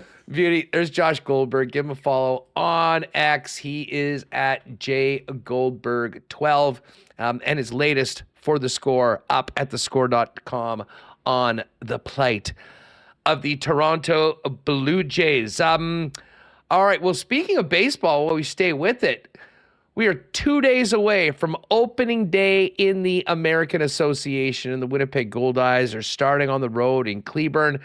They were actually supposed to be playing this afternoon, but due to unplayable conditions at Legends Field following heavy rain in the KC area last night, the preseason game has been canceled, and it is on to the regular season. Thursday night, 7:06 p.m., Logan Watkins comes back to take on his old team, the Cleburne Railroaders, with his new club, the Winnipeg Goldeyes. And as far as the schedule goes, 2 weeks today, opening day at the ballpark. The Goldeyes home opener, 6:30 against the Chicago Dogs. Get your tickets right now. And for the season coming up, if you're thinking about an amazing corporate outing, think about getting in on one of those new patio decks that have been built this year. There's one that holds 110. There's another that holds 90. Or you can take the entire 200. A bunch of really neat options for your guests there. Find out more at goldeyes.com. And I'd say in the next week or so, we're going to nail down a couple of Goldeyes event dates that we'll be doing with the club and invite all WSTers to come out and join us at the ballpark. Cannot wait to get back to Blue Cross Field for Goldeyes baseball this year. Check out the new scoreboard, which is going to change the entire game operations. And, of course, those patios right by the original craft beer corner. We are also, I guess, 13 days away from opening day at Assiniboia Downs. Monday, May 20th. It is on. Live racing once again. Now, for the first 2 weeks in May, it's Monday and Tuesday, the 21st, 27th, 28th. And then come June, July, August, every Monday, every Tuesday, every Wednesday, live racing in Assiniboia Downs. Absolutely free to get in. But if you really want to make your night special, I would suggest getting ahead of it, making a reservation in the clubhouse dining room, and taking advantage of that world-class prime rib buffet for live racing. It's all there for you, asdowns.com, and we look forward to seeing you at the track this season. Shout out to our friends at Aikens Lake Wilderness Lodge. The fishing season is on. Pat, Pitt, and the gang are up there getting ready to go, and we'll be welcoming guests very shortly out to Aikens Lake. If you're thinking about a world-class fly-in fishing experience where you can be on the water in less than 2 hours from the city of Winnipeg, Aikens is the spot. An amazing corporate outing as well. If you want to maybe bring some customers or staff that you've been spending a lot of time Zooming with over the last few years, there's nothing like it. World-class fishing and even more world-class hospitality from the amazing Aikens team. Find out more on availability remaining for the 2024 fishing season today by inquiring at aikenslake.com. And our Breezy Bend Golf Report has actually quite a bit today. First of all, shout out to our guy, Aaron Cockrell, who has been having a great season out on the DP European Tour. But our guy, the Manitoban, Aaron Cockrell, will be playing for the third consecutive year at the Canadian Open. That was announced today. He's got the invite and will certainly take advantage of that. Can't wait to see what AC can do once again playing against the stars of the PGA Tour. And speaking of the PGA Tour, Taylor Gooch and some of the LIV players have been granted invitations to play in the PGA Championship next week. We'll hit that as we get closer to it, but a busy Breezy Bend Golf Report today. Again, if you're interested in finding out more about potential membership at one of Winnipeg's top private clubs, contact our pal Corey Johnson at Breezy Bend and find out more online at breezybend.com. Let's get Remis back in here. We'll get to the Coolbet lines in a minute for everything happening in the world of sports tonight, including the NHL and NBA playoffs. But Remis, I always love having Goldberg on. He's great to talk Jays with, but man, not a lot of good news with the Jays right now. Outside of the season that Turner's having, Kikuchi, of course, Berrios, but the big guys just aren't getting it done. And he's right. I mean, even the most optimistic, hardcore Jays fans having a real tough time getting into this season and this year that the team's had just because of really underwhelming performances by so many of the big stars that are getting the big money. Yeah, hitting with runners in scoring position has been a problem for a couple of years.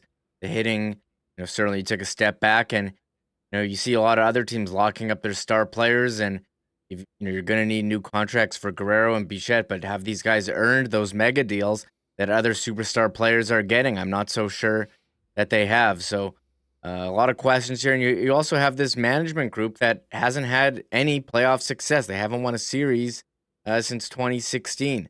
Hey, the ballpark looks great, though, has some great renovations done, and, the restructuring of the pricing of tickets, but in terms of on-field success, you just haven't seen that. So I am interested in, what's going to happen. A lot of people are, turned Blue Jays fans in the summer, and you see all the people driving in when they play, in Seattle, but most notably closer to here, Minneapolis. So we'll wait and see what happens. We're following along, but nice to do a month. After it's been a month of the baseball regular season, has a little check-in. It just hasn't really gone that well for the Blue Jays, and we'll be following along as the season continues. Well, listen, I still hold out hope. I think there's enough talent on this team that they could maybe turn around and get hot. Certainly, you'd like a little bit more from Gausman and Bassett. Kikuchi's been unreal. Berrios has been lights out. And those, I think, were bigger question marks, in the last couple seasons than certainly the bats. But it hasn't turned around. And the fact that Dalton Varsho and Justin Turner have been the most productive Blue Jays so far this year, I think speaks to what's happening with Springer and Vlad and Bo. But those are very, very talented players. We saw the slam by Vlad on the weekend. Maybe they can turn it around. But hey, we'll be talking more baseball moving forward, Jays, Twins, and the rest of the majors. And as Bobby B just said in chat, ASD and the Gold Eyes, summer is here. Not quite summer yet, but feeling pretty good. Couple other things to get to right off the bat. I guess I'm not sure if people maybe missed this right off the bat, Remis, but as rookie camps get going in and around the league, and of course tomorrow, Milt's going to be taking center stage, being on the field and in the meetings with the rookies. The big story in the Canadian Football League is the suspension of Chad Kelly today. Yeah, that's the big story, and it's coinciding with Nathan Rourke being put on waivers, but Chad Kelly, he's going to be out minimum 9 games. Good for the CFL for taking action. I think it took longer than maybe people wanted. You want hear news or allegations like that, and you want something to be done right away. But credit to the CFL for coming down with a hard suspension to the reigning MOP, 9 games. And the question now is going to be, what do the Argos do at quarterback? We saw yesterday Nathan Rourke put on waivers, Huss. If he doesn't get claimed, the deadline's 3 p.m. He could become a free agent, but I think he's probably going to try to stick with the NFL as long as he can. But credit to the CFL for coming down on Chad Kelly for violating their gender-based violence policy, and we'll see if he can put in the work, to make it 9 games, or will it be longer? Because it says minimum 9 games. And I'm just refreshing here to see. I mean, it's just after 3 p.m., so we should have some clarity on what the story with Nathan Rourke is. Pete Diakowski, who you remember was on the Smartest Canadian, longtime lineman for the Hamilton Tiger Cats, very fun follow. He check this one out. The Chad Kelly suspension dropping less than 24 hours after Nathan Rourke hit the market is going to become a new favorite CFL conspiracy theory. Many already say the Toronto Argos get special treatment. curious timing after so many months. And of course, Pete's got to hate on for the Argos, as any good former Cat would have. But wouldn't that be something if all of a sudden the Argos pivot and manage to get Nathan Rourke if he's available? Certainly that wouldn't go over well on the Hammer. I'm fascinated by what happens with Rourke, whether another NFL team signs him and gives him a chance, or he kind of tried it out, and now he's going to come back and be one of the best quarterbacks we've seen in a long time in the Canadian Football League. It just happens to have a Canadian passport. Yeah, the thing about the Argos is, Derek Taylor tweeting, other people tweeting, is they've already paid Chad Kelly $300,000 this year as part of bonuses, and they may not have the salary to pay Nathan Rourke. But as far as Nathan Rourke, I mean, he had that amazing preseason last year, was on rosters or on practice rosters, never got a chance. Probably should have played snaps at some point instead of, I don't know who was CJ Beathard in Jacksonville, or was it like Bailey Zappi in New England? But I mean, he had just got there. Were they going to put him in? I mean, they probably could have. We saw what happened with Joe Flacco, although probably different story there. So Nathan Rourke, we want to see him, show off his talent in the NFL. Will we see it? We'll find out pretty soon-ish, I think. But if he did come, he would tear up. He was so good. It was so much fun to watch. I love watching those late Saturday night games where the BC would just put up 50 on like the Riders or some crap team. So it was entertaining. It would be good for the league if he did come back. Well, it certainly will give us a lot to talk about. I mean, the future of Nathan Rourke among CFL circles will be massive. And I mean, I still think there's probably another opportunity for him on a roster or at least practice squad if he's willing to go that route in the NFL. But I mean, every year teams draft new quarterbacks. There's more guys that come in the mix. He's never really been given an opportunity to show anything other than the preseason, where he was absolutely phenomenal last year. But even you think about New England, he had a chance to go in there, show what he could do. It is obviously a new coaching staff this year, so that probably doesn't help him out. But they went very young. They drafted Drake May. So they're going a different direction. So as I said, we'll continue to refresh the old X and see if there's anything going on Nathan Rourke with potential free agency. And then we'll maybe have to get Nails on the program in the next couple of days to see what the latest is on both the Chad Kelly situation as well as the future for Nathan Rourke. Naylor and Farhan, being from the West Coast, will be all over that in the coming days. One other quick note, World Championship getting underway, and a bit of a change to the roster, Reem. The PLD Redemption Tour begins overseas with Team Canada. Rob Blake said yesterday, or the day before, I guess, not considering a buyout of PLD. We'll see whether that's true when the Cup final ends. I'm sure don't have an appetite to buy him out at 2/3. But again, with this strange thing, if I believe that the Cup final ends by the 22nd, they will have the opportunity to buy him out at 1/3 because his birthday isn't until the 26th. But he is on the team, Brandon Hagel, Nick Paul, and that meant two youngsters who were on the club, Macklin Celebrini and Adam Fantilli, both off the roster. And Celebrini's going to be front and center tonight as the all-expected number 1 overall pick is going to find out where he's going to be going at June's draft in Vegas, because right before we get into the pucks tonight, we're going to get the draft lottery. Yeah, all eyes on the draft lottery, and here's Canada's roster. So it would have been kind of cool to see Celebrini and Fantilli on the roster, opting with the veterans, PLD and Hagel. And I am curious what happens with PLD in LA, as it doesn't seem to have worked out in year one. And do they want to keep going with this? If you can buy him out at 1/3, I think you'd have to look at it too. If this guy's playing fourth line minutes for $8 million, but here's Canada's lineup in there. They're doing pre-tournament games. Top line Connor Bedard with McCann and Bunting, and no Celebrini. They said, hey, thanks, but no thanks. You're heading home, and he'll be at the draft lottery. And we already have number of conspiracies about the draft lottery order. floating around Twitter.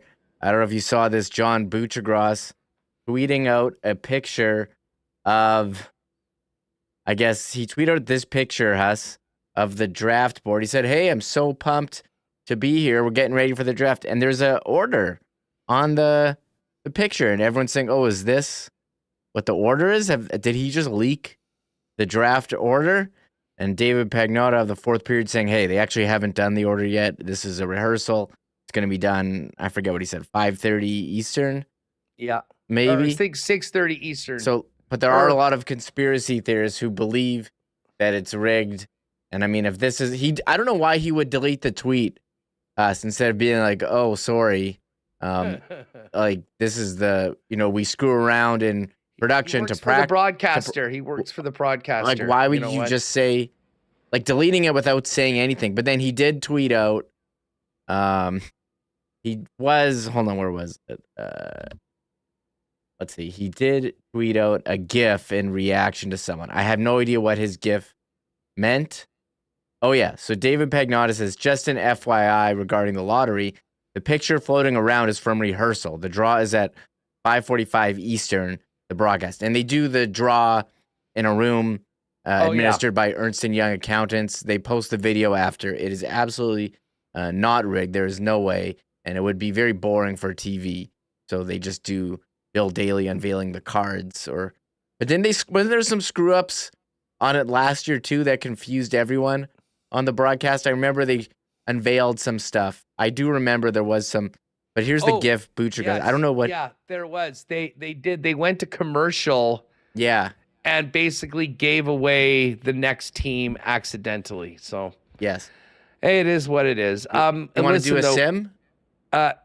Yeah, fire up a sim. We fire up a sim while I quickly get to the Coolbet lines. Okay. We'll finish up with the sim. I'm ready with the sim. We can do it after. But San Jose's got the best odds. Then Chicago. Then Anaheim. Columbus, Montreal, then Utah, Ottawa, Seattle.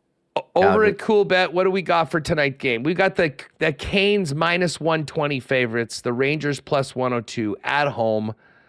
I do like Carolina in this game, but I don't particularly like this line. I don't know why the Rangers are again a home underdog to Carolina, but that is where we are. Although the cup odds have sort of flipped. We were saying how weird it was yesterday that after losing game one, Carolina was still +450. They're up to 6-1 now. Rangers at 5-1. And then the series that we asked you about on the Why Not question of the day: Colorado Avalanche, Dallas Stars, Colorado +108, Dallas -127. Those are the games tonight. NBA playoffs.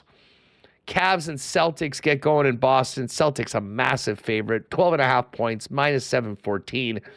And the game of the night: Dallas Mavericks, OKC Thunder.